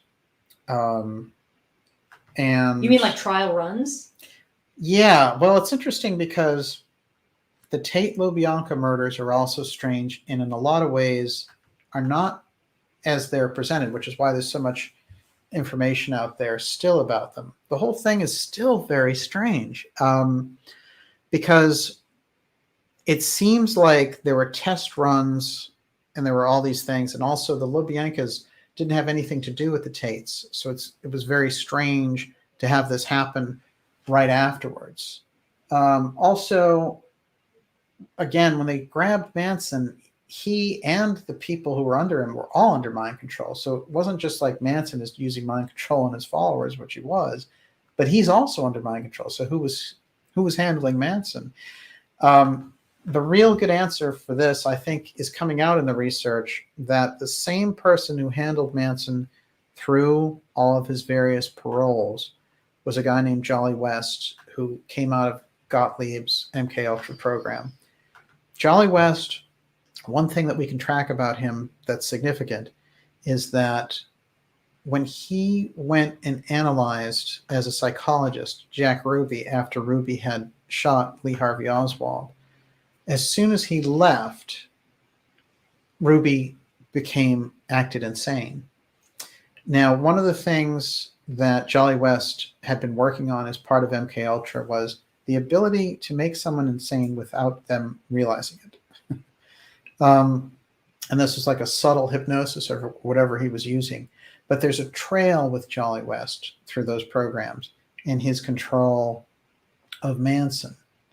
So another weird thing, when I talk about this Pasadena, Mexico connection, which we see in the HODEL story, and we see it in so many different pieces, and Parsons' story as well, there's something about that Mexico connection with this, because Manson was also let off when he was supposed to be on parole and all this to go work for a mining company in Mexico.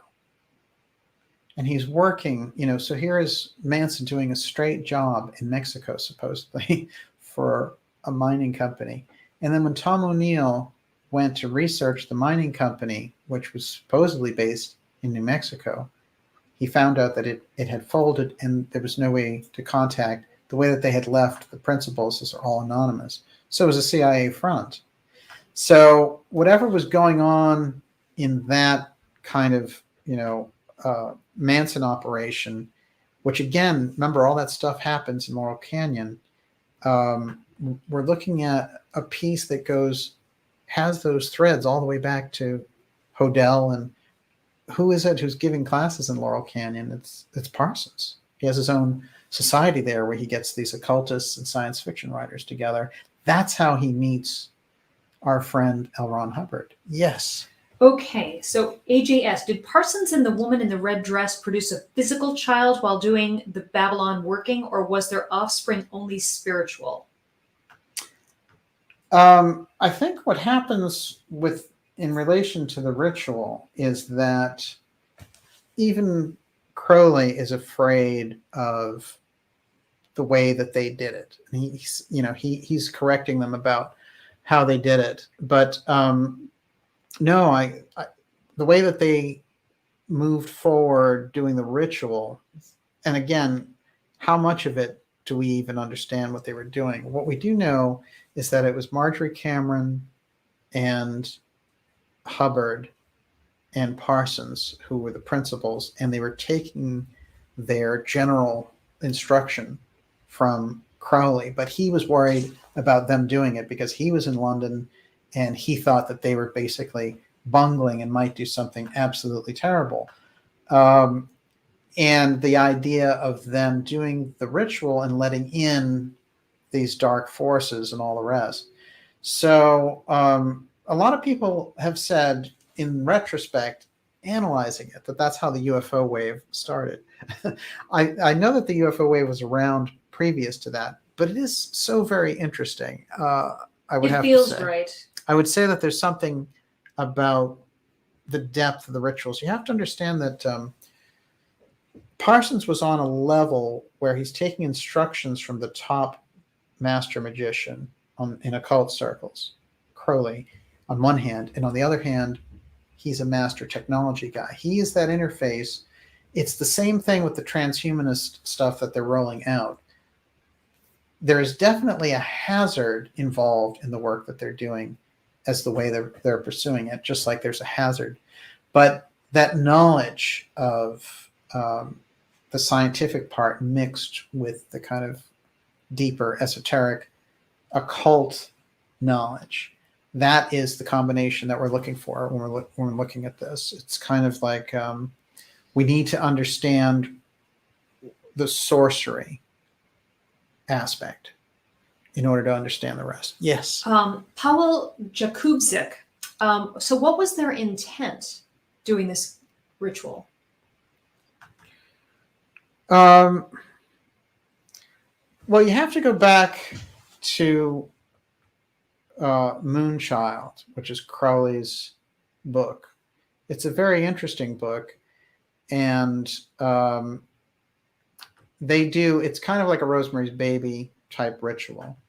Now, there's a lot of things that they were after with the kind of Parsons rituals that he was all about. And his understudy was Hubbard. So when you think about all the things that Hubbard brings in for Dianetics and clearing and talking about how there are thetas and higher aliens that are going to help you when you get to a certain level of Scientology, I bet that is all directly gleaned from Parsons' work with Crowley.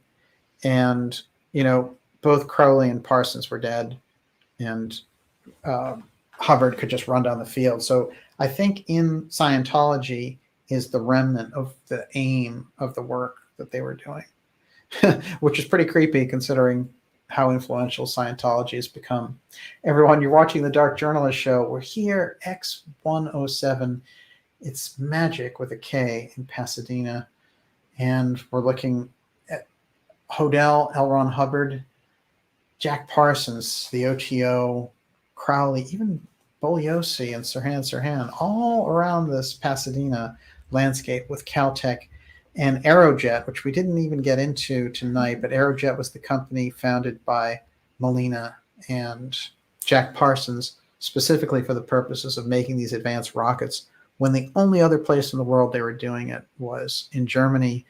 And in truth, although we imported so much of the space program from Germany, Molina and Parsons, who were in contact with von Braun again, they were pretty far. They were pretty advanced. I mean, they were definitely on the same level, and they were using magic as well. So there's certainly a lot.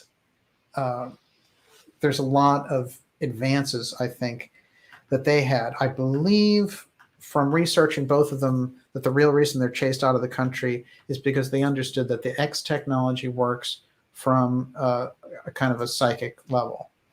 And that's something that they both understood, and so they had to be. J. Edgar Hoover made it a personal mission to destroy them both. That's weird. And,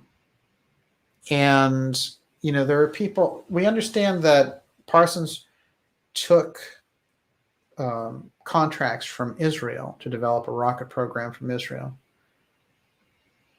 But remember, he died in 52, I believe, and Israel was only founded in 48.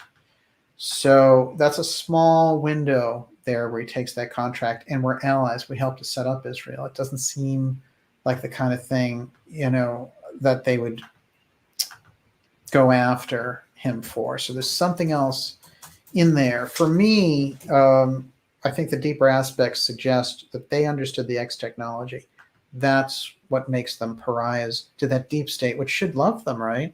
I mean, if these guys are deep state occultists, and what's the problem? The problem must be that they understood and they became a threat on their own, Molina and Parsons, because they had the occult piece, and the deep state became afraid of them and afraid of their knowledge. And then supposedly the thing that was happening there at the end was that he was developing an incredibly powerful explosive that he was going to share. And they were worried about that. And he was making a trip to Mexico. That's what was going on when the Mercury blew up his house.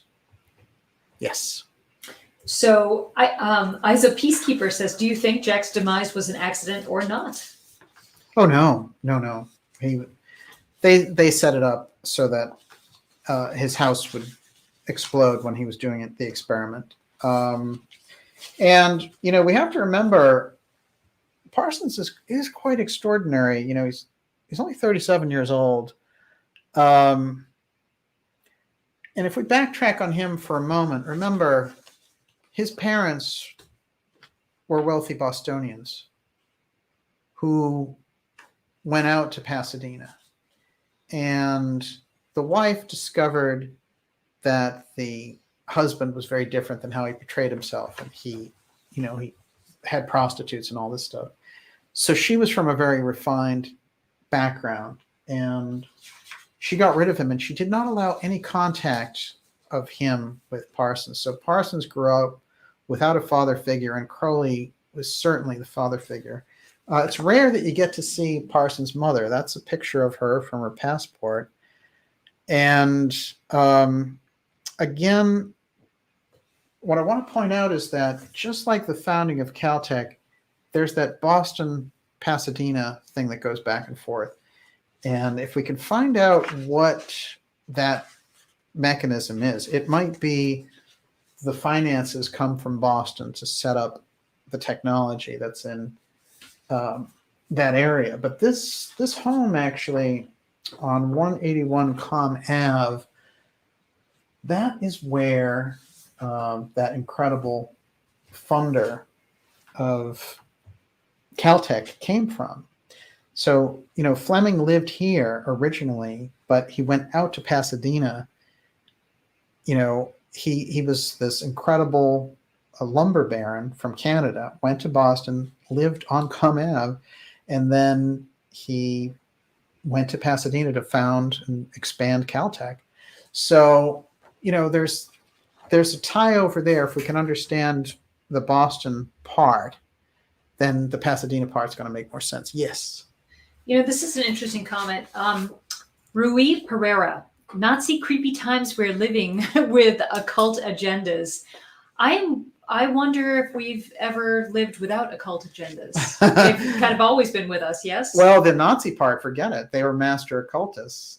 And, somebody pointed out that Crowley worked for MI5. And what's interesting is they were using the magicians versus each other, just like they try to use Gurdjieff certain times. Rasputin was another master magician that the Russians called in, and he ends up getting shot by those forces who want to pull off the Russian Revolution and don't want him around. So it's very interesting when we think about who is being employed. Remember the Jean Dixon aspects that we brought forward. Jean Dixon, at a certain point in history, in my opinion, was the most powerful woman in the world because of the influence that she had on Richard Nixon and Ronald Reagan. So her, prognostications gave them incredible insights into what they needed to do. And their trust in her was off the charts because she'd been doing readings and giving psychic and astrological help to presidents since FDR. So, there's a very major psychic wing operative on political circles. They just don't talk about it, and they ridicule it because it's better that way. Then they keep the advantage, and nobody's the wiser. Everyone, you're watching the Dark Journalist Show. It's X-107. We're going to take a few more of your questions here. It's great to be with you on this Labor Day weekend. And wow, we try to pack a lot into tonight with the episode and updates, but I'm going to do a State of the Union show, State of the Union, coming up here as well. So we'll be able to cover some of the kind of crazy things on the geopolitical surface going on and the insanity of what's happening in Australia as well. It's, so many of the people there need a rallying cry and to hang in there, and they need our support because they are just under siege, in my opinion.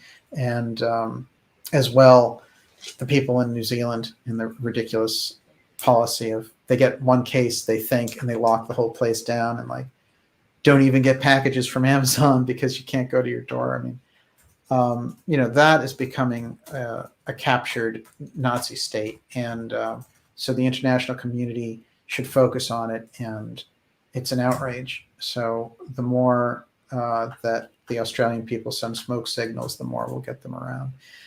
But there's a lot going on in that relation. I wanted to back up the thing that I just mentioned about Fleming living there. So we've got at 181 Comm Ave. So I found the actual record for it in the background. So Miss Thayer was just someone who owned 181 Comm Ave. It became the home. She owned it, and then it became the home of Arthur H. Fleming, a widower, and his daughter Marjorie, who we went through earlier tonight. Arthur Fleming was a lumberman in California, where he was the major benefactor of the California Institute of Technology. So that's available in public record for anybody. This for the whole Boston to Pasadena thing. Yes, Miss Olivia. So George Ivankovich, did Crowley or JP go to the hot zone? Yeah, I'm working on a really interesting piece. I think it's going to be the next episode. And I could give the title away. Should I give the title away? Go for it. I'll wait, but you'll get a good answer on that in the next episode. I do feel that it's important to say that, like, the hot zone activity, it helps expose what the motivations of some of these people are, and it also shows who is influencing them. So the X-check geography that we've been checking in with, this gives us a new map, and that's crucial. So if we go over here on one side and we say Moon, Pennsylvania, and we go over here and we say Pasadena, and we say Coronado, and then we say Abbotsford, it's different. We're connecting dots on a very different level than when we get into these subjects around UFOs and things like that, and everything's just Area 51, or Roswell.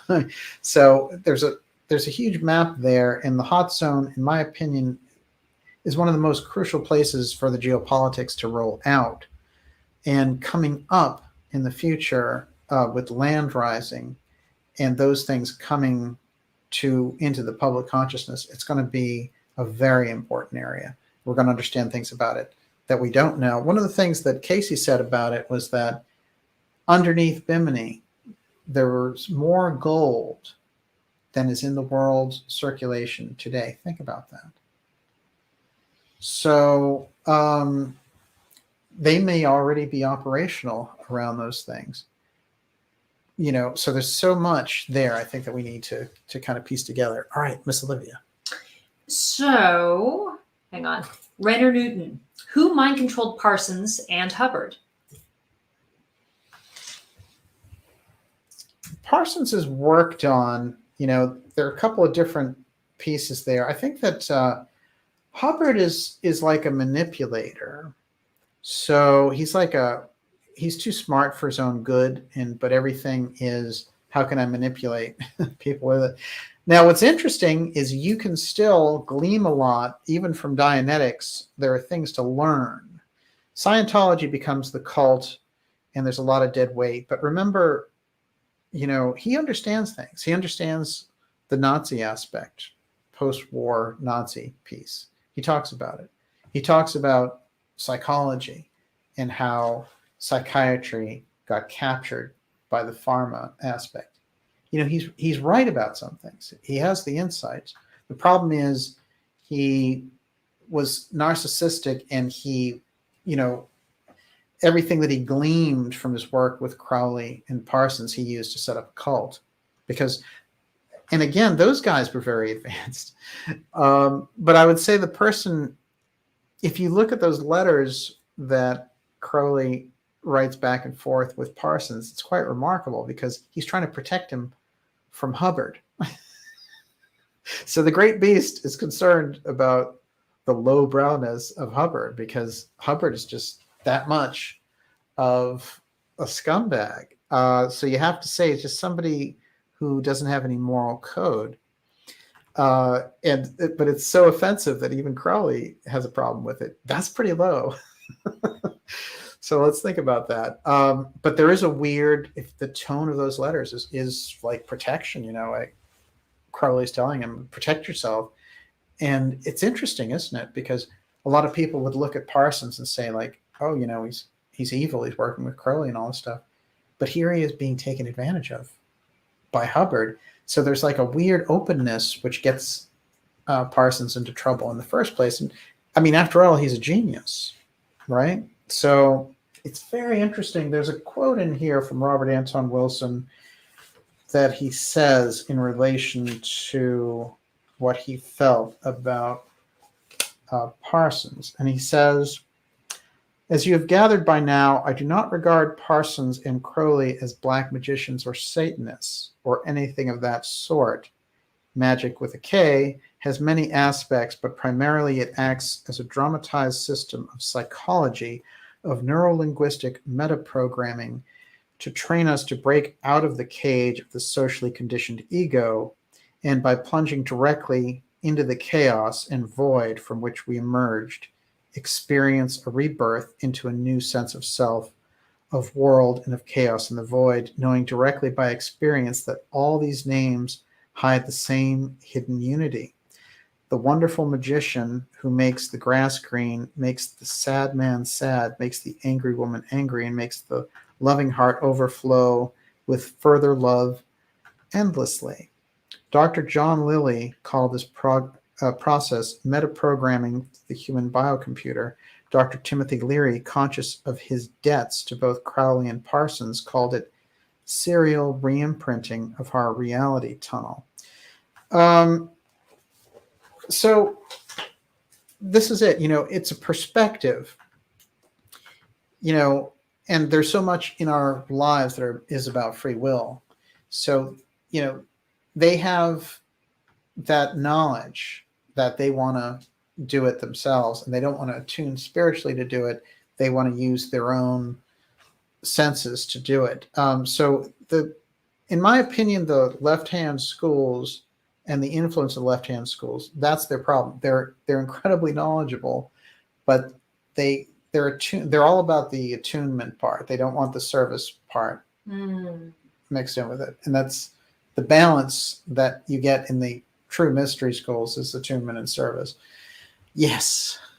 Silver Fox, if an alien can control human minds, then would that explain who's really in control?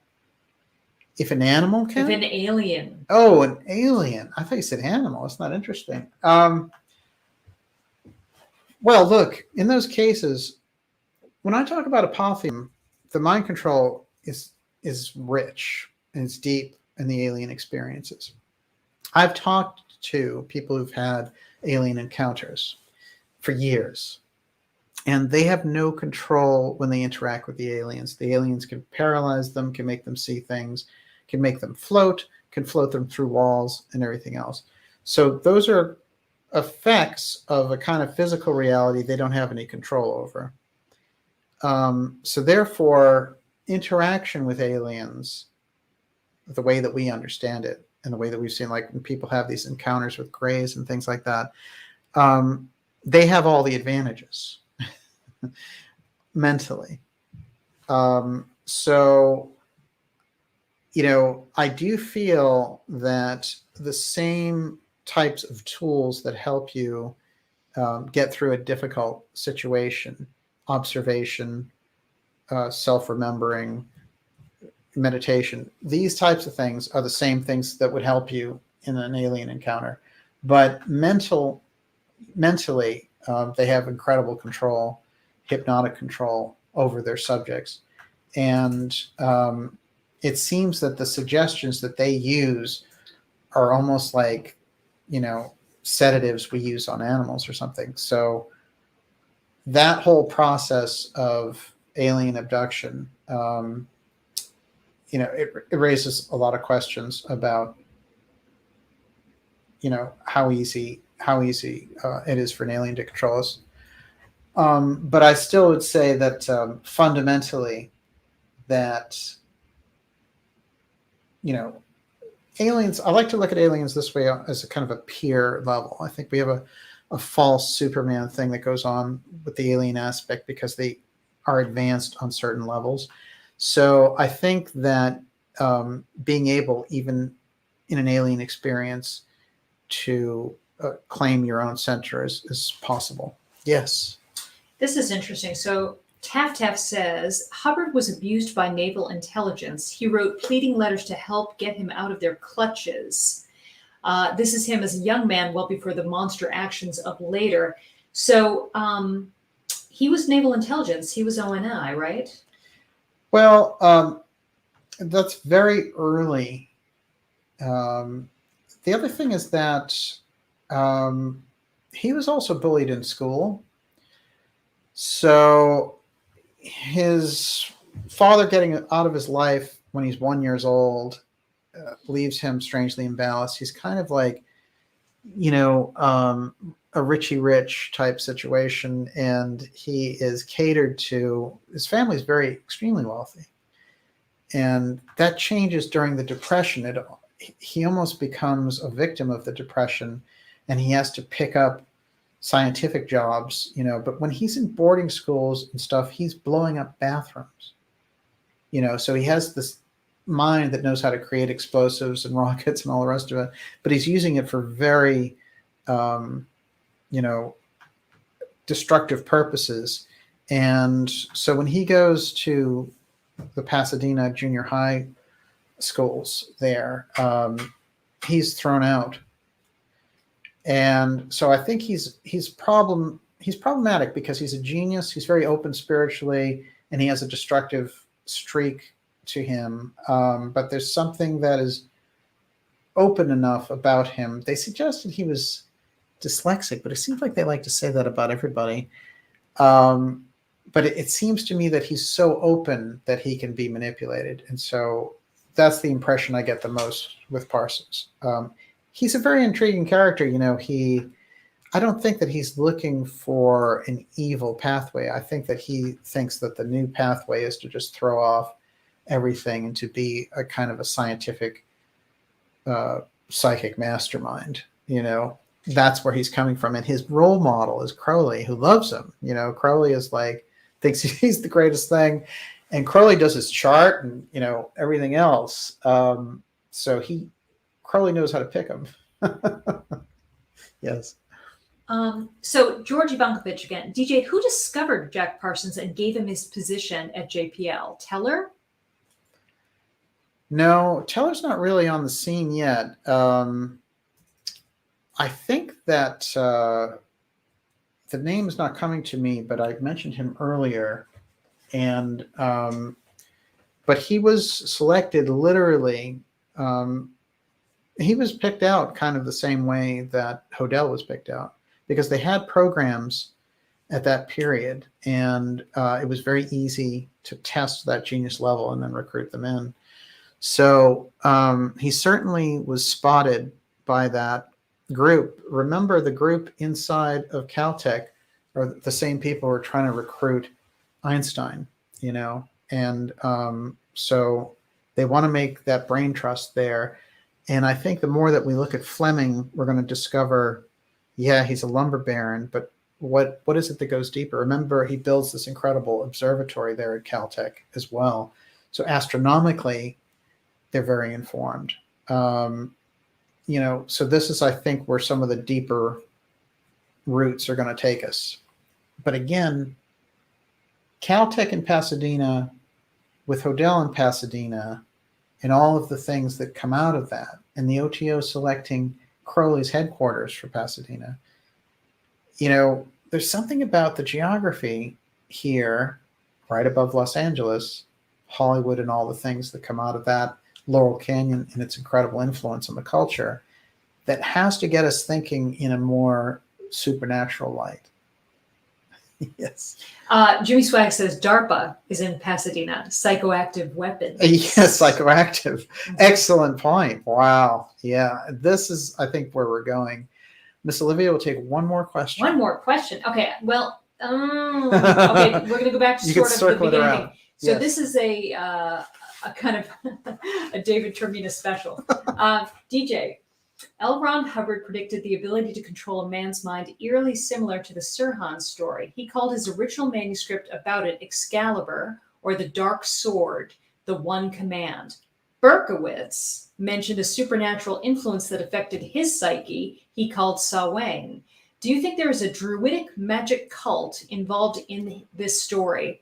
Hubbard did use Arthurian legends heavily, and then Charlotte came in and said, Black magic works by subverting the white. Therefore, Hubbard would try to do that to the Grail legends, as did the Nazis. Oh, yes. Well, the Nazis really thought that they were close to having the Grail, and they had an incredible understanding of the power of sacred objects, including the spear that pierced the side, supposedly, of Christ when he was on the cross.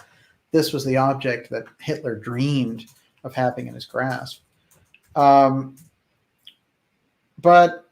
I do think that there's something interesting there. I'll tell you something else that Hubbard did, which was extraordinary, which was when he fell out with Parsons after taking his wife and his money and his yacht. Parsons sued him, and he had good grounds to do it, so they came to some kind of understanding. But as a result, Hubbard said, you're going to die in a fire, and predicted it outright. And Parsons went back and said, how weird is this? And there are letters with Parsons talking about Hubbard saying that. And then 3 years later, he dies in a fire. So it's weird. Again, Hubbard's a great unknown in a number of ways. And also, it's well known that Scientology, this is extraordinary, but Scientology, when they were in trouble with the IRS, did surveillance on the IRS. That is, they bugged the IRS offices. So you got to think of the level that they're operating on. Who is it that's helping them do what they do on that level? When Pat Price, who was a remote viewer and the best psychic that came into that program, I had Russell Targ on the show a couple of times talking about how incredible Price was, and he was an LA sheriff who could look at a mug book and spot the criminal in the crime, and was just phenomenal. But he was one of the best remote viewers, and the CIA wanted him immediately, but then they found out that he was a Scientologist who was reporting about his work as part of the theta clearing that they were doing on him. And so Scientology was pulling all this info about the CIA, and then Pat Price ended up dead. Think about that, though. Scientology, there's a lot more than meets the eye. This is not just a group that is operating as a cult and has all these chapters. Something is protecting them in relation to government institutions. I remember there was a story from somebody who defected who was like a co-captain on one of Hubbard's ships, and it said he carried heroin in the ships, that he was basically part of a gigantic drug running operation, that may have been where they got so much of the protection. So again, it's a mixed bag, because I want to say this about Hubbard. I do feel that if you study some of his works, there are things, he has unique insights on things. So, you can't dismiss him and his work, but obviously whatever was going on there's criminal activity, and there's some kind of group, some sort of international entity that's protecting them. And I think that the cult-like activity of those who've picked up after the fact, remember what they're doing. And I remember their personality tests, like when I was a teenager, they used to try to manipulate me. They'd come up to me with this test and I would be like, I don't want to do it. And they would do, let's do it right now. And they'd run away as if I should run with them. They had all these weird tricks. And so I understood pretty quickly what they were all about. My feeling is, though, that, you think about a group like that and the incredible background that they have, that they've made this incredible billion-dollar cult, but the value of a group operating and giving, that type of thing that they pretend to give would be remarkable in a society like this. Instead, it's just it's a money vacuuming mind control type operation, unfortunately. Yes. So a cult fan wanted to know, is there any relationship with Fleming and Ian Fleming? Did you find that?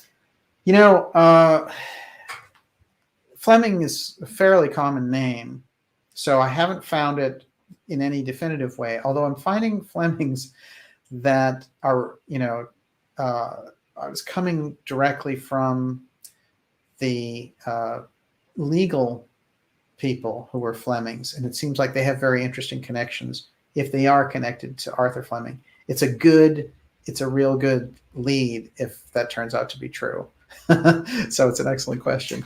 All right. I want to squeeze this in. Yes. So Tomiltach O'Feargal said Marjorie Cameron did a ritual and claims its result was the flower children of the 60s. Oh, yes. Well, I'll tell you a couple of other interesting things about her. She did movies. She's a very, very interesting character, first of all.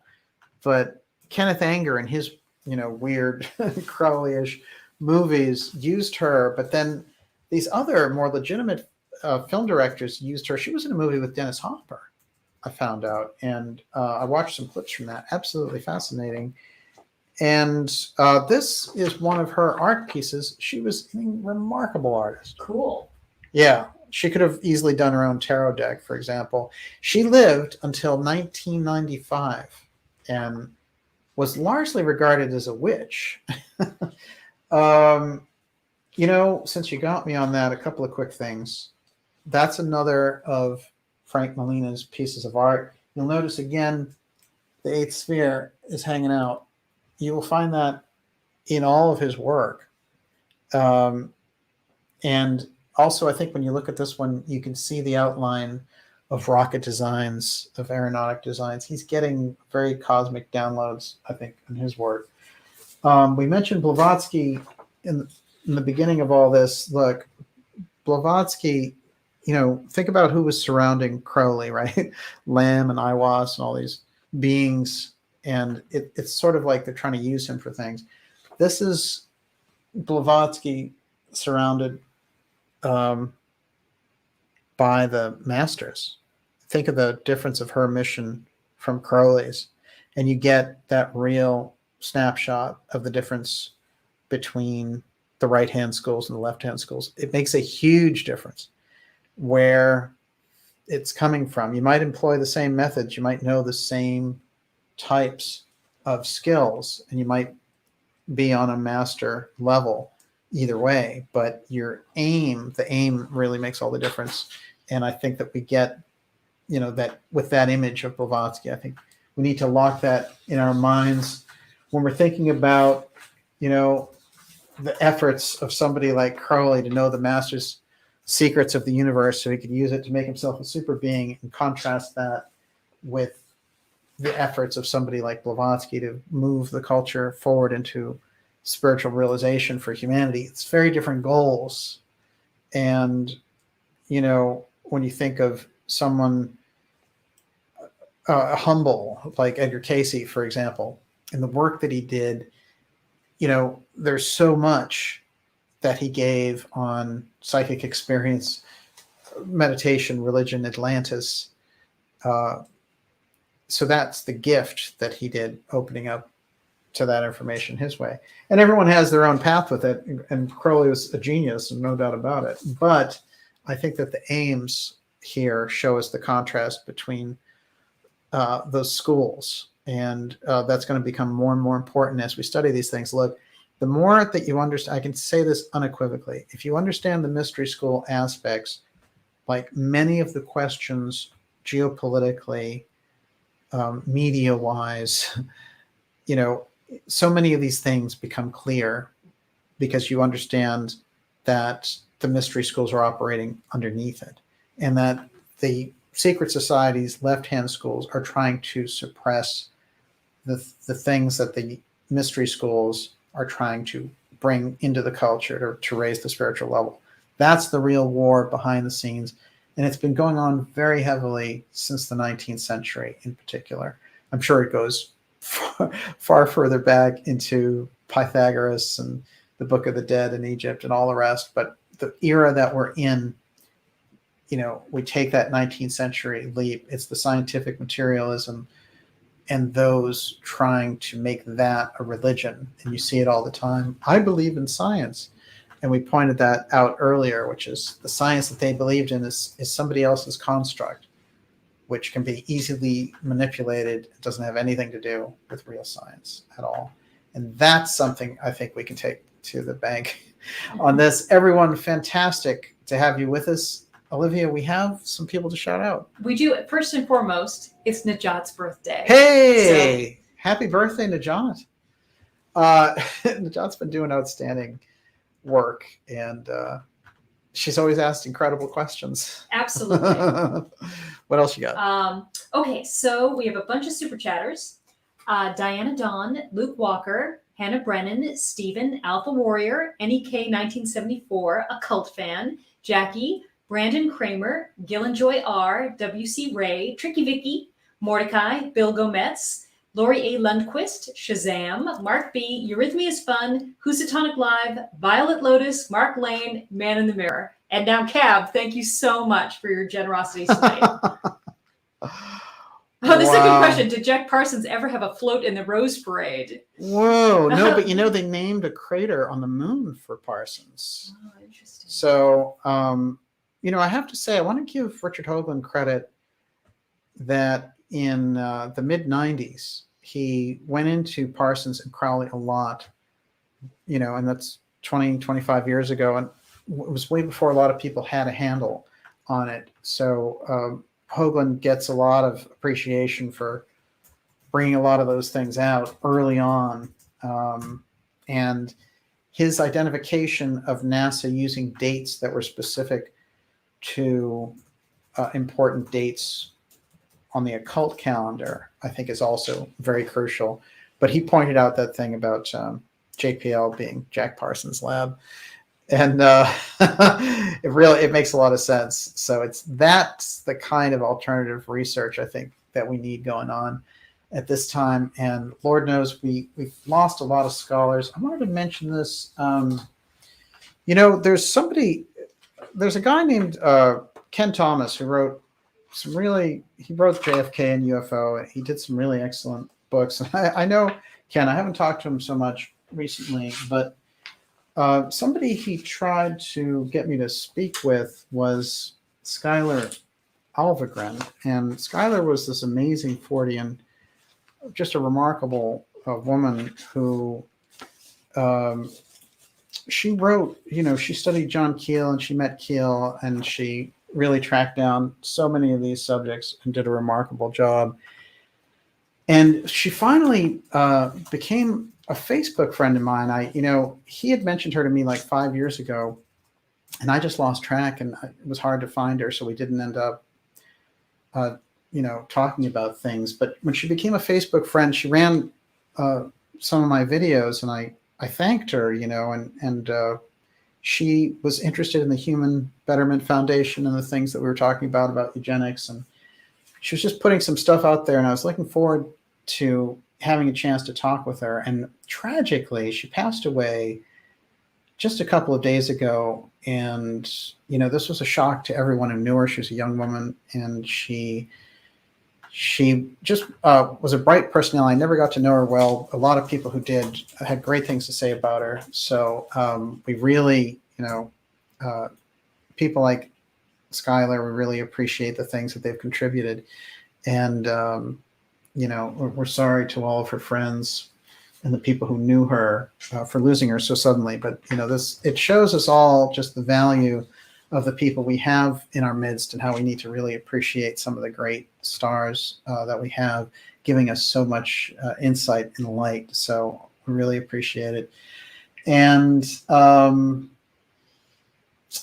so we will be back next Friday, and we're going to be doing X-108. We're also going to have an X State of the Union coming up for you to cover all of the important things that are going on now. And I also want to say that we have incredible interviews coming up for September, and we're going to have something really remarkable and surprising. But also, we're going to have Gigi Young coming up very soon. It's great to see you out there, Gigi. And I'm going to do a couple of shout outs here really quickly. Alex Kuhn, Gold Color, Occult fan. It's great to see you, sir. Dark Angel, Ben Gone, Wayne Peak. Wow, fantastic. You said Charlotte was out there? It's great to see you out there. A fantastic group in the Ideas Room tonight. Scott Henry, Scarlet Fire, of course, Silver Fox, Slick Dissident. That's a great name. Tessa 1111, Gigi Abbey. I wanted to say that Carly from Dimensions and Beyond, who's also a moderator here and just a fantastic contributor for Dark Journalist. And an all-around beautiful person. She knows she's great. But she ended her Dimensions and Beyond podcast. She's really been doing a lot of other things. But she has always done great stuff. So well done, Carly. Way to go on that. And we look forward to your next venture, of course. Astro Sam, it's great to see you out there. Golden Girl. Steiner to God, Thomas Tyson. Some funny stuff there. I thought was pretty good. Lambie Lambowski, I like it. Fantastic. Everyone, Tricky Vicky, it's great to see you out there. Wow, just a great crew in the Ideas Room. I know Kat Goida was out there. Great to see you. We will be back next week, as I mentioned. And as I close, I will close with a quote.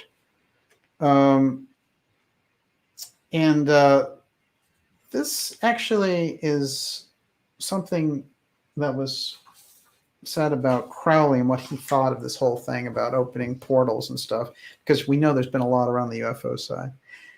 So it said, this dangerous process certainly was begun by Crowley, but later was amplified by his American follower, Jack Parsons. Now, Kenneth Grant is the guy who wrote the book about Lovecraft, and he says, Grant claims that the atomic explosions of 1945 disturbed the delicate psychic membrane covering our planet to the extent that the other forces began massing at the rent in the veil, and by 1947 began pouring through in greater and greater numbers. This, of course, was the UFO phenomena, which Grant links directly to the type of magical operations begun by Crowley and continued by his followers. And that is a Lovecraft book from Kenneth Grant.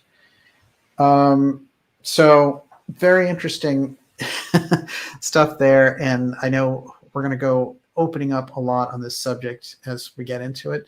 We will see you all next week. And Miss Olivia, you get the last word. I just wanted to thank Vern Baumgartner for giving us a very generous donation. Thank you so much. Excellent. Thank you so much for your support. We really appreciate it. It helps to keep us going in the work that we're doing and delivering this research for you. I know that there's so many things going on in the news now that I'm looking forward to do a real State of the Union sweep. I've been watching and analyzing a lot of things on this level. So as we go into this fall, Labor Day 2021, with eyes open, we'll go into it together. And it's great to have everyone here. We'll see you next week. Can I just throw a little crazy thing out there? I could not find a place to put this in. Yeah. Al Qaeda said, my local club is called the Pasadena. It's cursed. Everyone goes seriously bankrupt who owns it. I just love that. I mean, I hate it, but I love it. That's terrorists. terrible. I found out a weird thing about Pasadena. There was a restaurant called Atlantis, and then I was looking at it, and they were like, it closed because of this like mass shooting inside the restaurant. Whoa. So I don't know, a lot of weird stuff in Pasadena, but it's really beautiful, especially apparently Millionaires Row, which is that interesting Orange Grove Road. They call it Millionaires Row. I guess there's a reason for that. Everyone there must be a millionaire. Everyone, we'll see you next week. And it's been great to have you here for X-107. We have some people asking if you're going to do a 9/11 show. Yeah, I think the State of the Union show is going to be a part of that.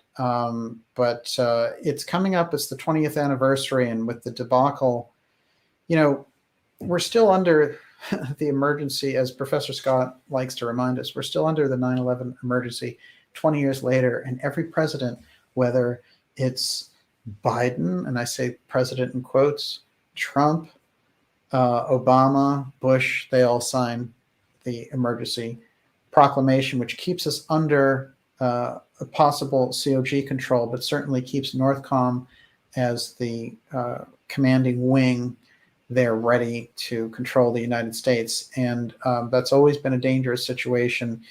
And so many of the unconstitutional actions flow from that false emergency that's been left in place. Certainly, at the time, it already was controversial, but to leave it there 20 years later is beyond the pale. And as that environment of the military industrial complex becomes more and more bloated, $800 billion a year as we have less and less wars, and they still don't, pay the soldiers or give the veterans services that they need. What's going on with all that money? That's money that's on the books. God knows what the black budget real detail on that is. But neither Democrat nor Republican ever says anything about that budget because it's their own bread and butter. So that's the real problem, isn't it? When we get right down to these things. And it's that the budget has been commandeered by this mass, this deep state mass on the intelligence side and the financial interests.